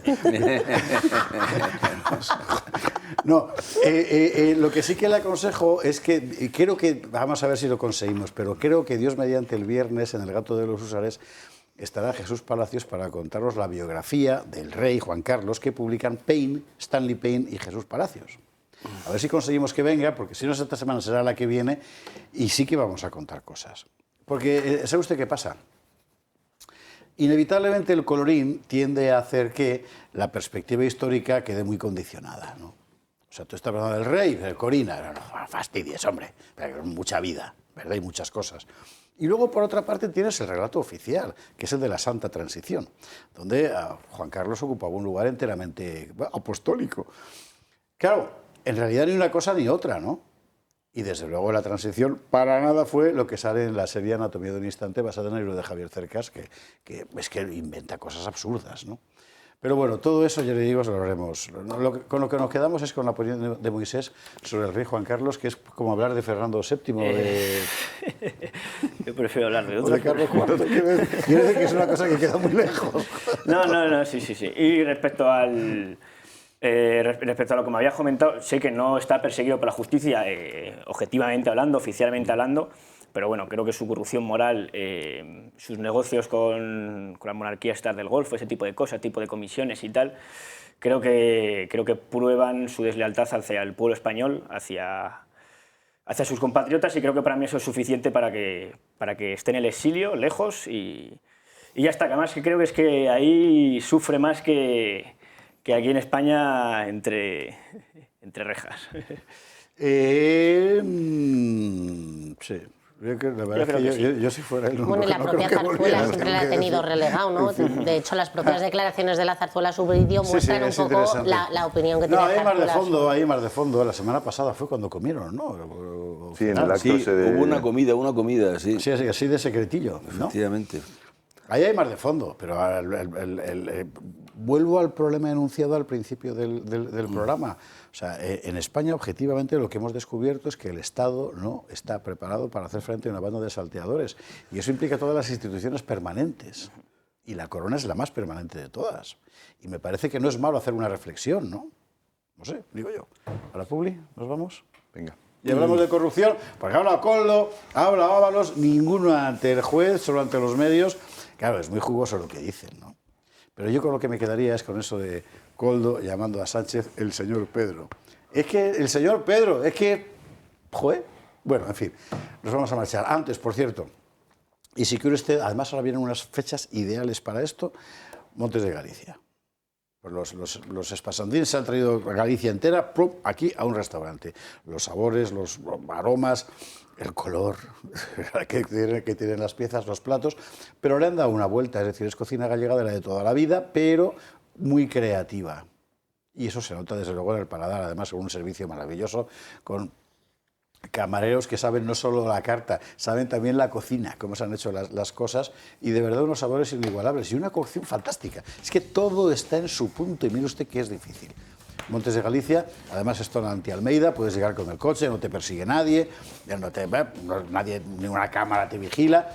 Está en el centro de Madrid, está en la almendra del M30, pero se puede ir con el coche, calle Azcona 46, y reserva ya la mesa porque desde luego lo va a agradecer. Moisés, muchísimas gracias. A ti, Javier, por invitarme, bueno, por que haya venido y nada, muchas gracias a todos porque me he sentido de verdad que muy a gusto. Me alegro mucho. Gracias a ti. Nos vamos a la publicidad y a la vuelta el capítulo de Corrupción Diario y entre otras cosas, por cierto, el cese por ascenso del jefe de la UCO, de la Guardia Civil, que está dando lugar a todo género de comidillas enseguida.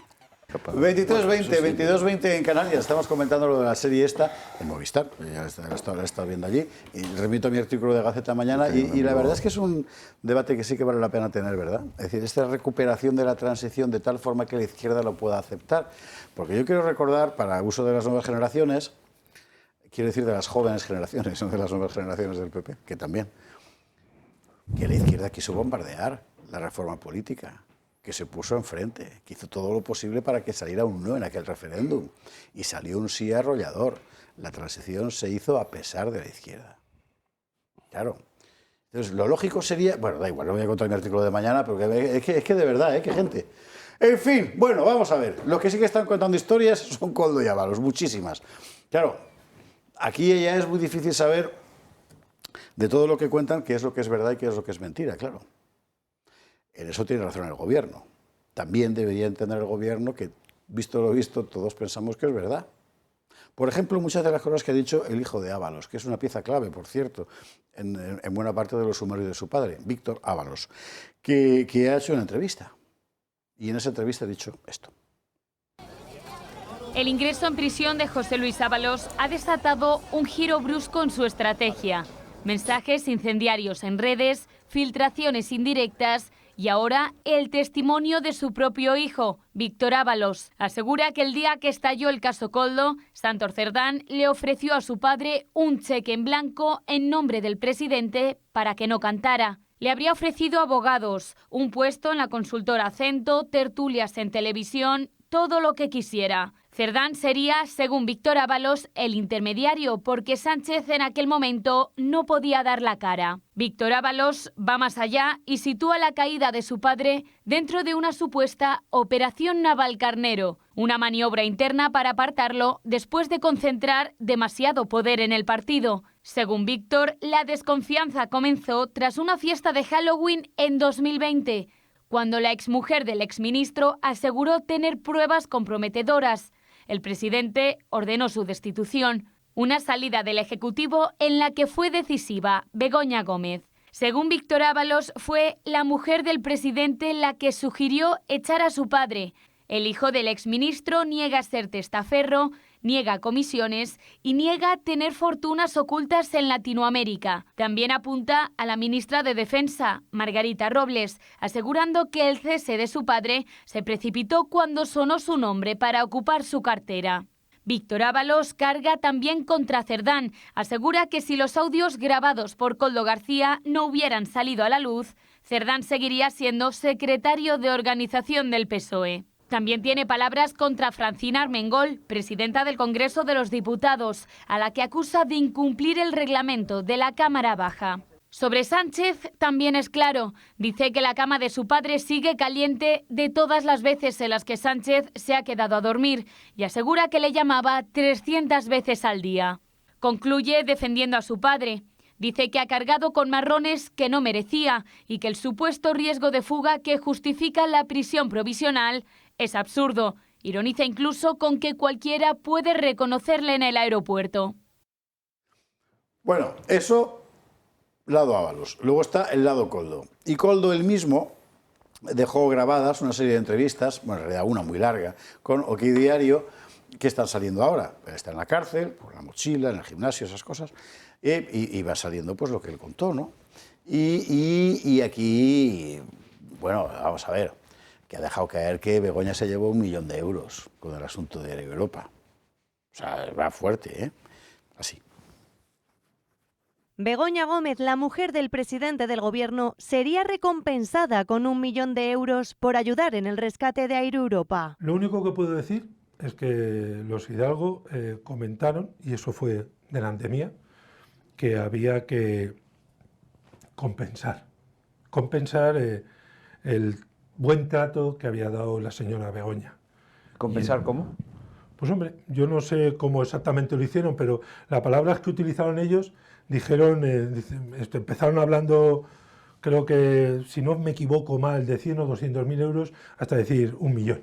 El exasesor de José Luis Ábalos confirma así, en esta entrevista grabada antes de su entrada en prisión, el papel clave de la esposa del presidente en el rescate de la aerolínea con dinero público, una ayuda de 475 millones de euros. En aquel momento, como digo yo, me hubiera gustado no estar, pero es cierto que estuve y es cierto que lo escuché. Según el exasesor, la implicación de la mujer de Sánchez era el tema central de la negociación en una de las reuniones mantenidas con Javier Hidalgo en el domicilio familiar de Puerta de Hierro en Madrid, un lugar al que acudió una veintena de veces durante los meses que se tramitó el salvamento financiero de la aerolínea. Pero no conoce los detalles de esa supuesta compensación a Begoña Gómez. Sé que lo puedo decir así porque fue lo que ocurrió y lo que oí. ¿Cómo lo querían hacer o qué querían hacer? La verdad es que lo desconozco, pero hablaban muy en serio. Las reacciones no se han hecho esperar. Desde el PP hablan de tráfico de influencias por parte de Sánchez y su mujer como intermediaria. Tráfico de influencias del presidente del Gobierno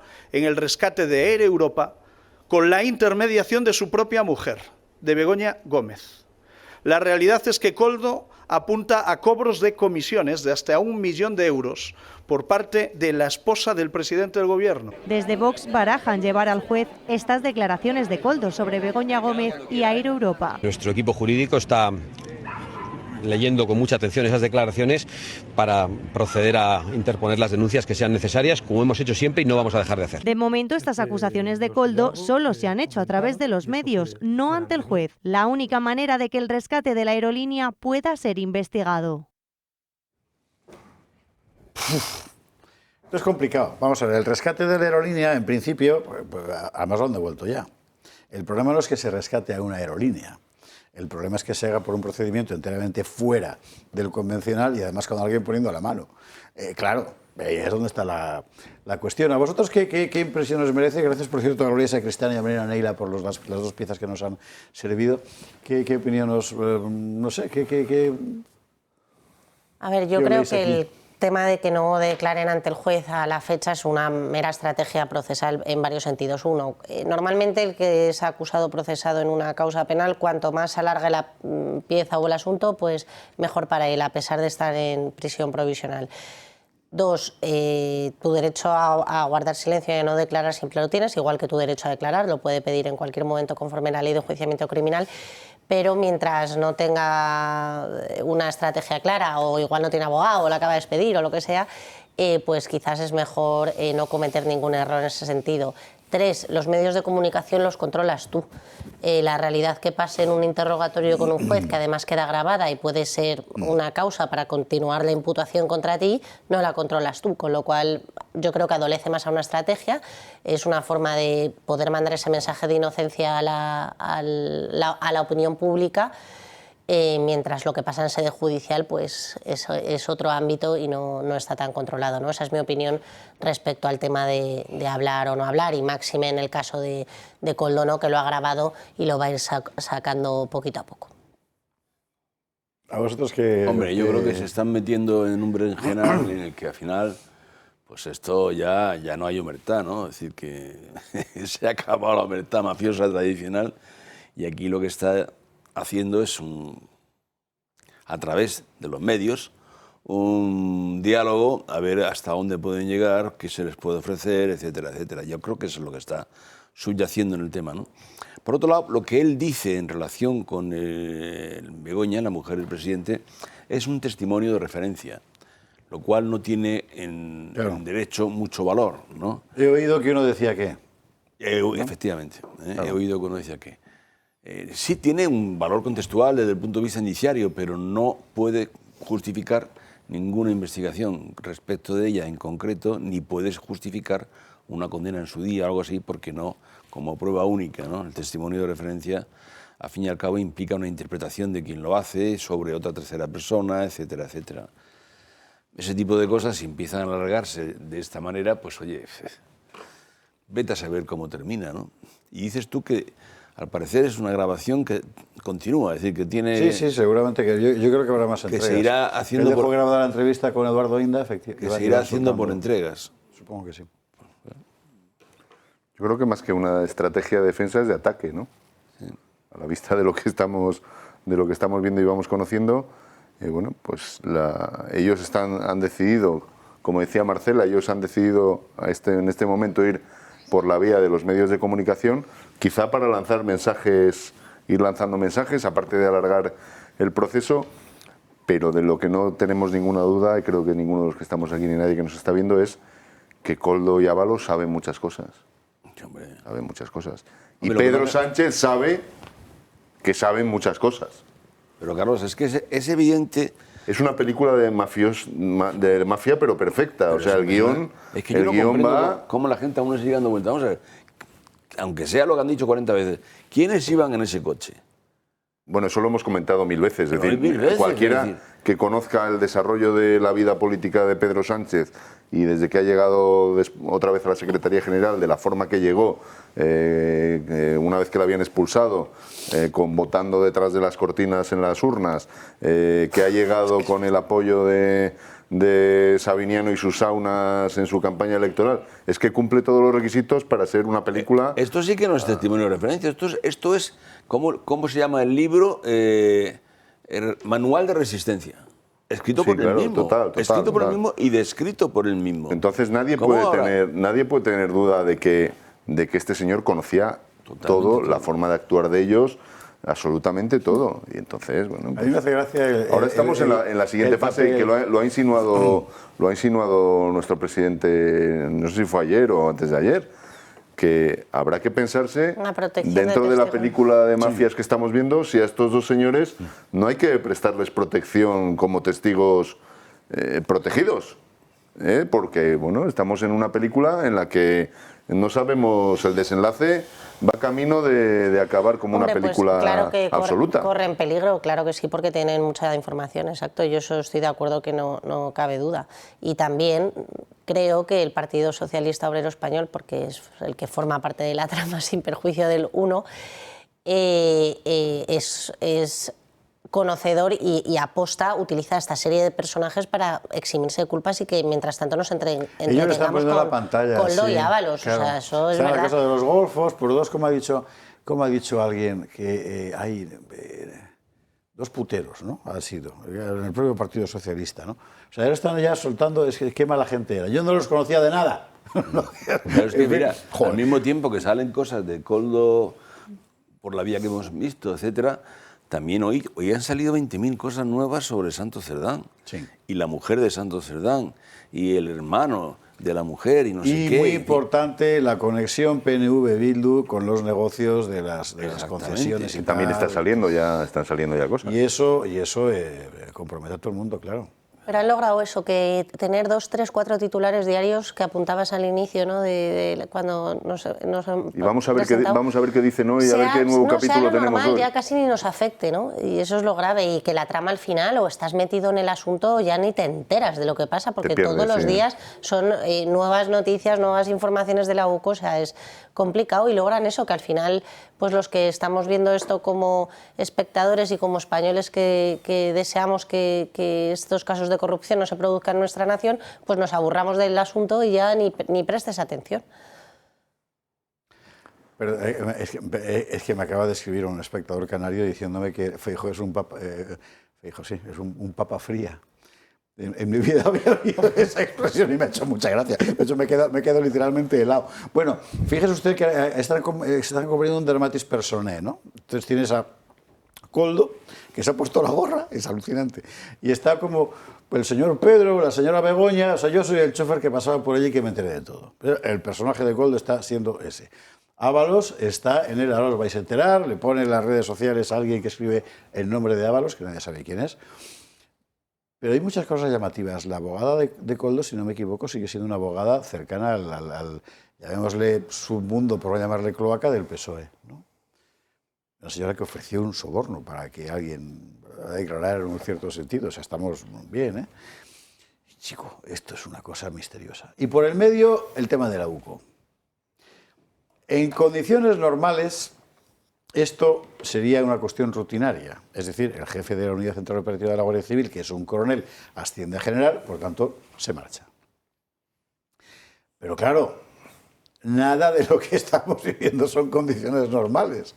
Y en este momento, el teniente coronel Balas, que es el que ha llevado concretamente esta investigación, tiene que ascender a coronel. El camino natural sería que el teniente coronel Balas, en su ascenso a coronel, ocupara el cargo de coronel jefe de la Unidad Central Operativa de la Guardia Civil. Y para esto quedan unos meses, al parecer. Bueno, una cuestión ahí que nadie sabe muy bien. ¿Qué van a hacer ahora? Pues al parecer, lo que ha hecho, de momento el gobierno lo que ha hecho, enseguida nos lo cuenta Yago Soler, es ascender al coronel Juste, se llama, el jefe de la UCO, que asciende ya a general. Patada hacia arriba. Balas todavía no es, pero le tocaba, es decir que, pero Balas todavía no es coronel, con lo cual todavía no puede hacerse cargo del conjunto de la UCO. ¿A quién van a poner? Aquí ahora hay quinielas. Se ha hablado de una señora, teniente coronel, que con toda seguridad será una profesional extraordinaria, pero que se va a encontrar con una presión formidable. Primero, en el ambientillo que se respira ahora, en el mundo de interior, defensa, etcétera, tener que demostrar que no está ahí por ser mujer, que es de una injusticia terrible. Y dos, y todavía peor, tener que demostrar que no está ahí para parar las investigaciones sobre el entorno de Pedro Sánchez. Ahora nos cuenta ya lo último. Yo, por lo que veo con gente de altos mandos de la Guardia Civil y tal, ellos dicen que la UCO funciona sola, que eso es una máquina, que allí son muy profesionales y tal. Sí, pero de todas formas, José Javier, hay que matizar unas cosas claras. Es decir, vamos a ver, la UCO no es un grupo independiente que actúa por su cuenta, etcétera, etcétera. No, la UCO es la policía judicial. Y cuando actúa la UCO aquí depende de un juez, el juez que sea o el tribunal que sea, que le encarga los informes. No es que la UCO sea, sencillamente es una unidad operativa, como su nombre indica, que está al servicio de los tribunales como policía judicial. Y por tanto actúa, sea quien sea el jefe de la UCO, actúa bajo la dependencia del juez de instrucción correspondiente o del tribunal que le ordene la actividad que tenga que realizar desde el punto de vista de investigación. ¿Cómo lo ves tú, Marcela? Completamente de acuerdo, y además en especial con este gobierno que no da puntadas sin hilo. O sea, no podemos pensar que este ascenso, que sí le podía tocar, pero que se produce en estos momentos de la fase de la investigación, no puede llevar por ahí otra intención, ¿no? O sea, yo creo que se puede poner a alguien más afín al gobierno. Eso no quiere decir que no haga su trabajo con la profesionalidad que se debe, pero sí que pueda tener menos confrontación con el ministerio o ralentizar o diluir la investigación, ¿no? Y cambiar el tiempo de los ritmos, la apertura de los informes, la información que se facilita en los mismos. O sea, yo creo que sí que puede influir. Yo creo que de este gobierno no podemos esperar ninguna clase de benevolencia ni casualidad. Y también manda un mensaje muy claro a la UCO, ¿no? y es recordarle, efectivamente, como bien apuntaba Jesús, que no son una unidad independiente, que dependen de quién dependen y que en cualquier momento puede haber cambios orgánicos de relevancia dentro de la unidad. Sí, bueno, lo que has dicho tú al principio, en una situación de normalidad institucional con un gobierno decente, pues esta noticia empezaría hoy y acabaría hoy mismo, no tendría mayor recorrido. Lo que ocurre es que no estamos ni en una situación institucional normal ni ante un gobierno decente. Lo que sí se ve es que Marlaska y el gobierno han aprendido la lección. Pasó con De los Cobos, le sustituyeron, no tenía ningún cariz político y resulta que evidentemente tenía un cariz político y el Tribunal Supremo le dio la vuelta a la tortilla. Y entonces, ¿ahora qué han hecho? Por supuesto que estoy completamente convencido que el coronel Rafael Yuste tiene méritos sobrados para su ascenso, pero como bien ha dicho Jesús, es una patada hacia adelante y de la forma que queríamos quitar a De los Cobos cometimos el error, vamos a probar esta, que esta no hay duda de que lo vas a apartar. Pero bueno, pues me vais a permitir, y yo creo que todos los que estamos aquí lo tenemos claro, que se nos permita dudar del objetivo que tiene este ascenso. Enseguida viene Yago Soler y nos cuenta la última hora al respecto. La UCO es una cosa muy seria, y es una casa muy seria, como la Guardia Civil en general. Hay gente que está trabajando ahí, además muy pocos en realidad, es muy poca gente y con unos medios limitados, y viven para esto. O sea, a mí la hipótesis de que pueda llegar un jefe de la UCO nuevo para decirles tú esto me lo paras, o sea, me resulta inconcebible. Porque además a quien tiene que reportar, como muy bien ha señalado Trillo, estos investigadores no es a ese jefe, es al juez. Claro, es al juez. Claro. E incluso tendrían, si les exige el juez secreto, guardar secreto hasta el final. Ellos son policía judicial y actúan como tal. Bueno, les hemos visto declarando contra el fiscal, en el juicio contra el fiscal, contra García Ortiz. Ahora vuelven a declarar el caso. Va a entrar en este momento ya, vamos a ver que nos trae la última hora, que entre, sí, porque así nos vamos a la pública con tranquilidad y luego contamos el asunto del acoso sexual en el PSOE, que ya es lo que faltaba en esa casa, oiga. Pues usted no ha visto usted con qué, yo ahora lo entiendo, cuando salía Adriana Lastra gritando de una forma evidentemente sobreactuada contra los consumidores de prostitución y tal, y no siempre pensaba, pero bueno, joder, claro, es que los tenía en casa. Es que era allí, era ese mundo. No estaba sobreactuando, que va, estaba contra la gente que tenía a su alrededor. Es una cosa muy impresionante, en fin. Bueno, no, pero esto va a ser después. Ahora, ¿Yago entra o no entra? Porque si no, vamos a la publicidad y ya está. Estamos usted no se lo va a creer, a Yago Soler le han movido la silla. Claro, como estuvo aquí la semana pasada haciendo de visir en lugar de califa en lugar del califa, como el innoble visir is no good. En fin, nada, podemos hacer una cosa. Vamos a la publicidad y a la vuelta, mientras le ponemos una silla a Yago, ya nos lo contará. Venga. 23:47, 22:47 en las Islas Canarias, recta final del Gato al Agua. Vamos a ir enseguida con el asunto del acoso sexual en el PSOE, que nunca más se supo, hasta hoy. Bueno, pero antes teníamos pendiente la última hora respecto al relevo en la UCO. Yago Soler, buenas noches, ¿qué tal? Muy buenas noches, José Javier. ¿Qué ha pasado? ¿Qué es lo último que sabemos? Pues mira, lo último que sabemos es que precisamente el coronel Rafael Yuste en unas horas va a ser ascendido a general de brigada. Pues, y eso va a suceder en el Consejo de Ministros, mañana martes en la Moncloa. Y ustedes dirán, bueno, claro, esto coincide con todos los casos de corrupción que rodean al PSOE, a la familia de Sánchez. Bueno, hay que entender un poco la historia. Hice un curso en verano precisamente para ascender, pero vamos a leer la letra pequeña de todo esto, y es que ese curso para ascender son unas plazas limitadas. Entonces es interior y defensa quien tienen que elegir pues quiénes son los agraciados, quiénes son los premiados con estos cursos, quiénes optan a ascender. Casualidades de la vida, pues Marlaska y Robles decidieron que el coronel Rafael Yuste iba a ascender a general de brigada. Claro, hay un revuelo, un temor en la Guardia Civil por si esto puede afectar a las investigaciones que la Benemérita lleva a cabo actualmente, que no son pocas, recordemos, los casos de la mujer y del hermano de Sánchez, de Ábalos, de Coldo, en fin, ustedes las siglas de la Unidad Central Operativa las habrán visto en multitud de noticias. Y es cierto que Yuste impuso un silencio en estas investigaciones que, como hemos visto, Moncloa y sobre todo Pedro Sánchez ha intentado bombardear, ha intentado romper ese silencio.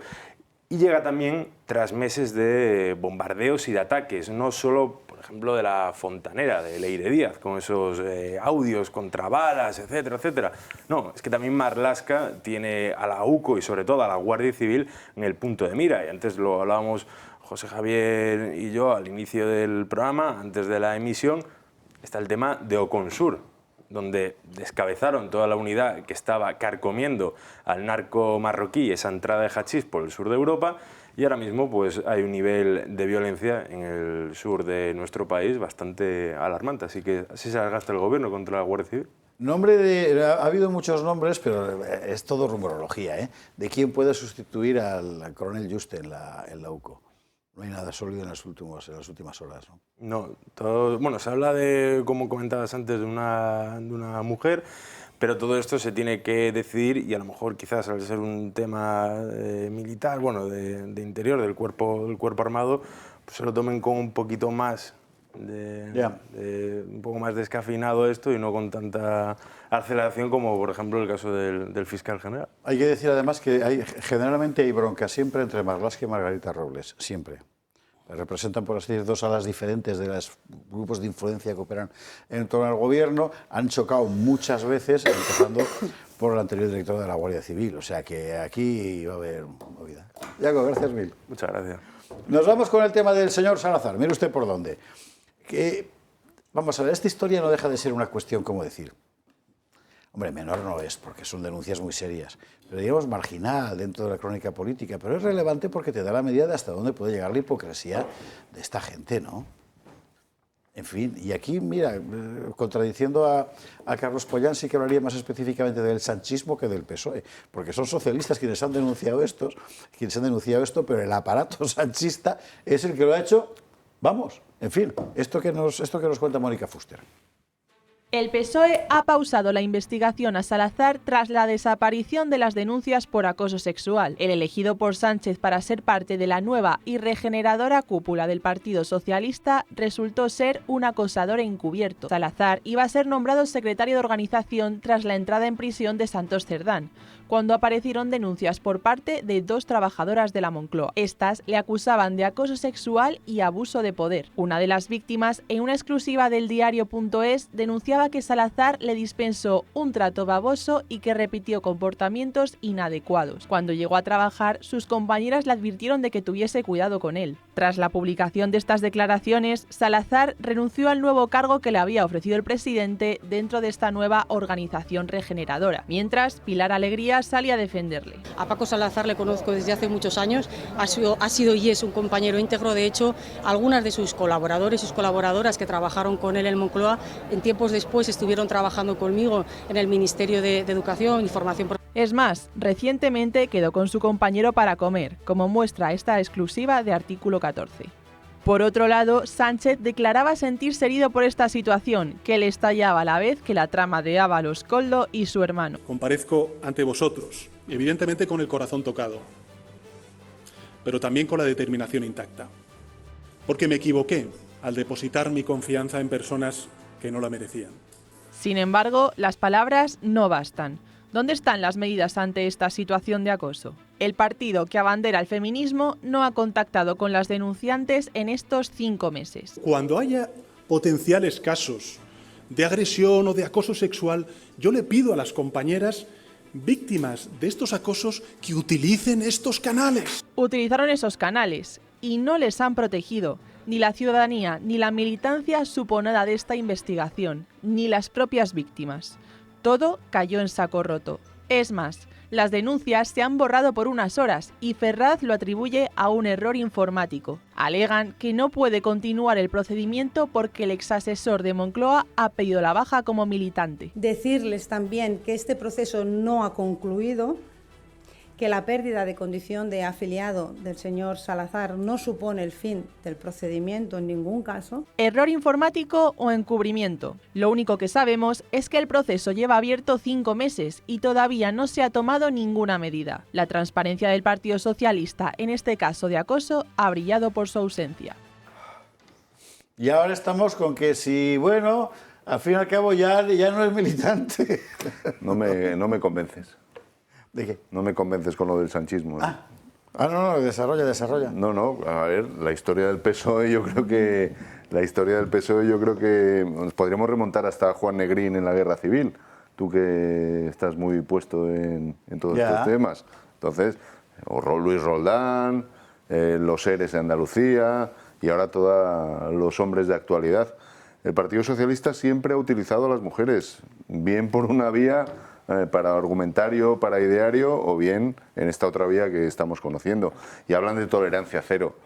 Todos los escándalos que hemos conocido, ninguno ha salido de motu propio de ellos. Hemos descubierto esta persona, que no, todas han ido saliendo a través de los medios de comunicación y han ido saltando a la palestra y ahora les conocemos todos, pero desde luego que va innato a la historia del Partido Socialista. Yo creo que históricamente, cierto que Sánchez, el sanchismo, como dices tú, pues se ha visto acrecentado, pero desde luego todo el mundo conoce las fechorías de estos señores, que nadie se le olvide que eran íntimos y iban en el mismo coche con Pedro Sánchez. Marcela. Pues muy brevemente, porque yo creo que hay muy poco que añadir. Yo creo que la palabra clave de este asunto la has apuntado tú al inicio, y es la hipocresía, ¿no? O sea, es este Partido Socialista que dice no sé si soy feminista porque soy socialista, ¿no? Es así, soy feminista porque soy socialista, pero luego vemos esta clase de actos, o sea, que nada más lejos de la realidad. Estas acciones, además de ser una hipocresía clara, no solo desprotegen a las víctimas, sino que dan una percepción de impunidad, porque cuando guardan silencio y lo hacen con los propios de sus filas, pues todavía esa percepción aumenta y deteriora la credibilidad del Partido Socialista, ¿no? Y este silencio no es casual, opera en todo, porque opera en este tema de las mujeres, opera en el tema de la corrupción, opera en todos los escándalos que salen del Partido Socialista y parece que no les sale mal. O sea, al final controlan los medios de comunicación con su silencio, bajan esa opinión pública y... Fíjate que en este asunto a mí me llama la atención, vamos a ver, es grave, pero no es lo más grave de lo que hemos visto. Pues hoy estaban en La Sexta pegándole una tana de bofetadas a una representante del PSOE, no sé a quién, con este asunto, asombrosa. Sí, a lo mejor es que, por así decir, desvían, ¿no? Bueno, el tema de la mujer, pues siempre se coge de otro modo en los medios de comunicación, pero la realidad es esa, que es que les importa muy poco a las mujeres y que guardar silencio, yo creo que en general al Partido Socialista le viene bien esa estrategia y es la que utilizan frecuentemente. Jesús. No, yo creo que el Partido Socialista, por un lado tiene razón Carlos, ha tenido siempre una doble moral y una especie de hipocresía respecto del feminismo tremenda, ¿no? Por ejemplo, el debate que tú recordabas ahora, que era entre Victoria Kent y Clara Campoamor, ¿no?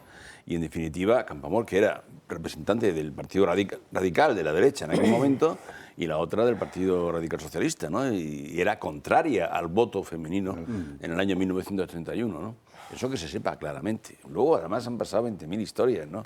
Estos dicen, por un lado, que protegen a la mujer, pero ya sabemos lo que piensan sobre las mujeres todos los que iban en el Peugeot, ¿eh? Una cosificación de la mujer, por no decir otra cosa, tremenda, ¿no? Pero sí que también hay aquí mucho de sanchismo, porque no nos olvidemos que este Francisco Salazar es uno de esos que ha sabido elegir, que por cierto, nuestro querido presidente del gobierno, que es un hombre, desde luego, al que hay que reconocerle la capacidad de resistencia, la impasibilidad en el ademán, todo lo que quiera, pero capacidad de elección, es que los elige, vamos, es una cosa, la capacidad de elección es tremenda, porque este tío era el que sustituía en el grupo adjunto al Secretaría de Organización cuando desaparece Santos Cerdán, es decir, cae Ábalos, cae Santos y ahora Francisco Salazar, que por cierto, en el sistema que tienen establecido de reclamaciones por acoso en el partido, la cosa empezó en julio del año 25. Sí, así es.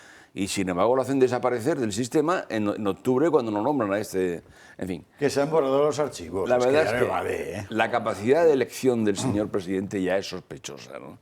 Ya es sospechosa, pero en fin.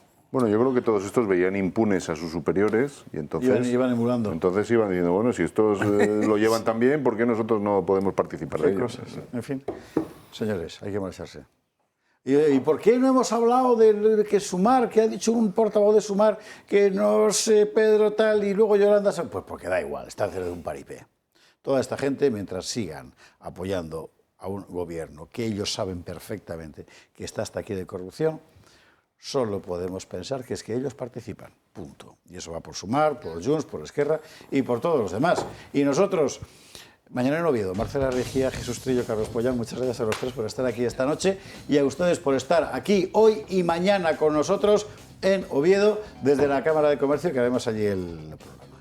Que descansen.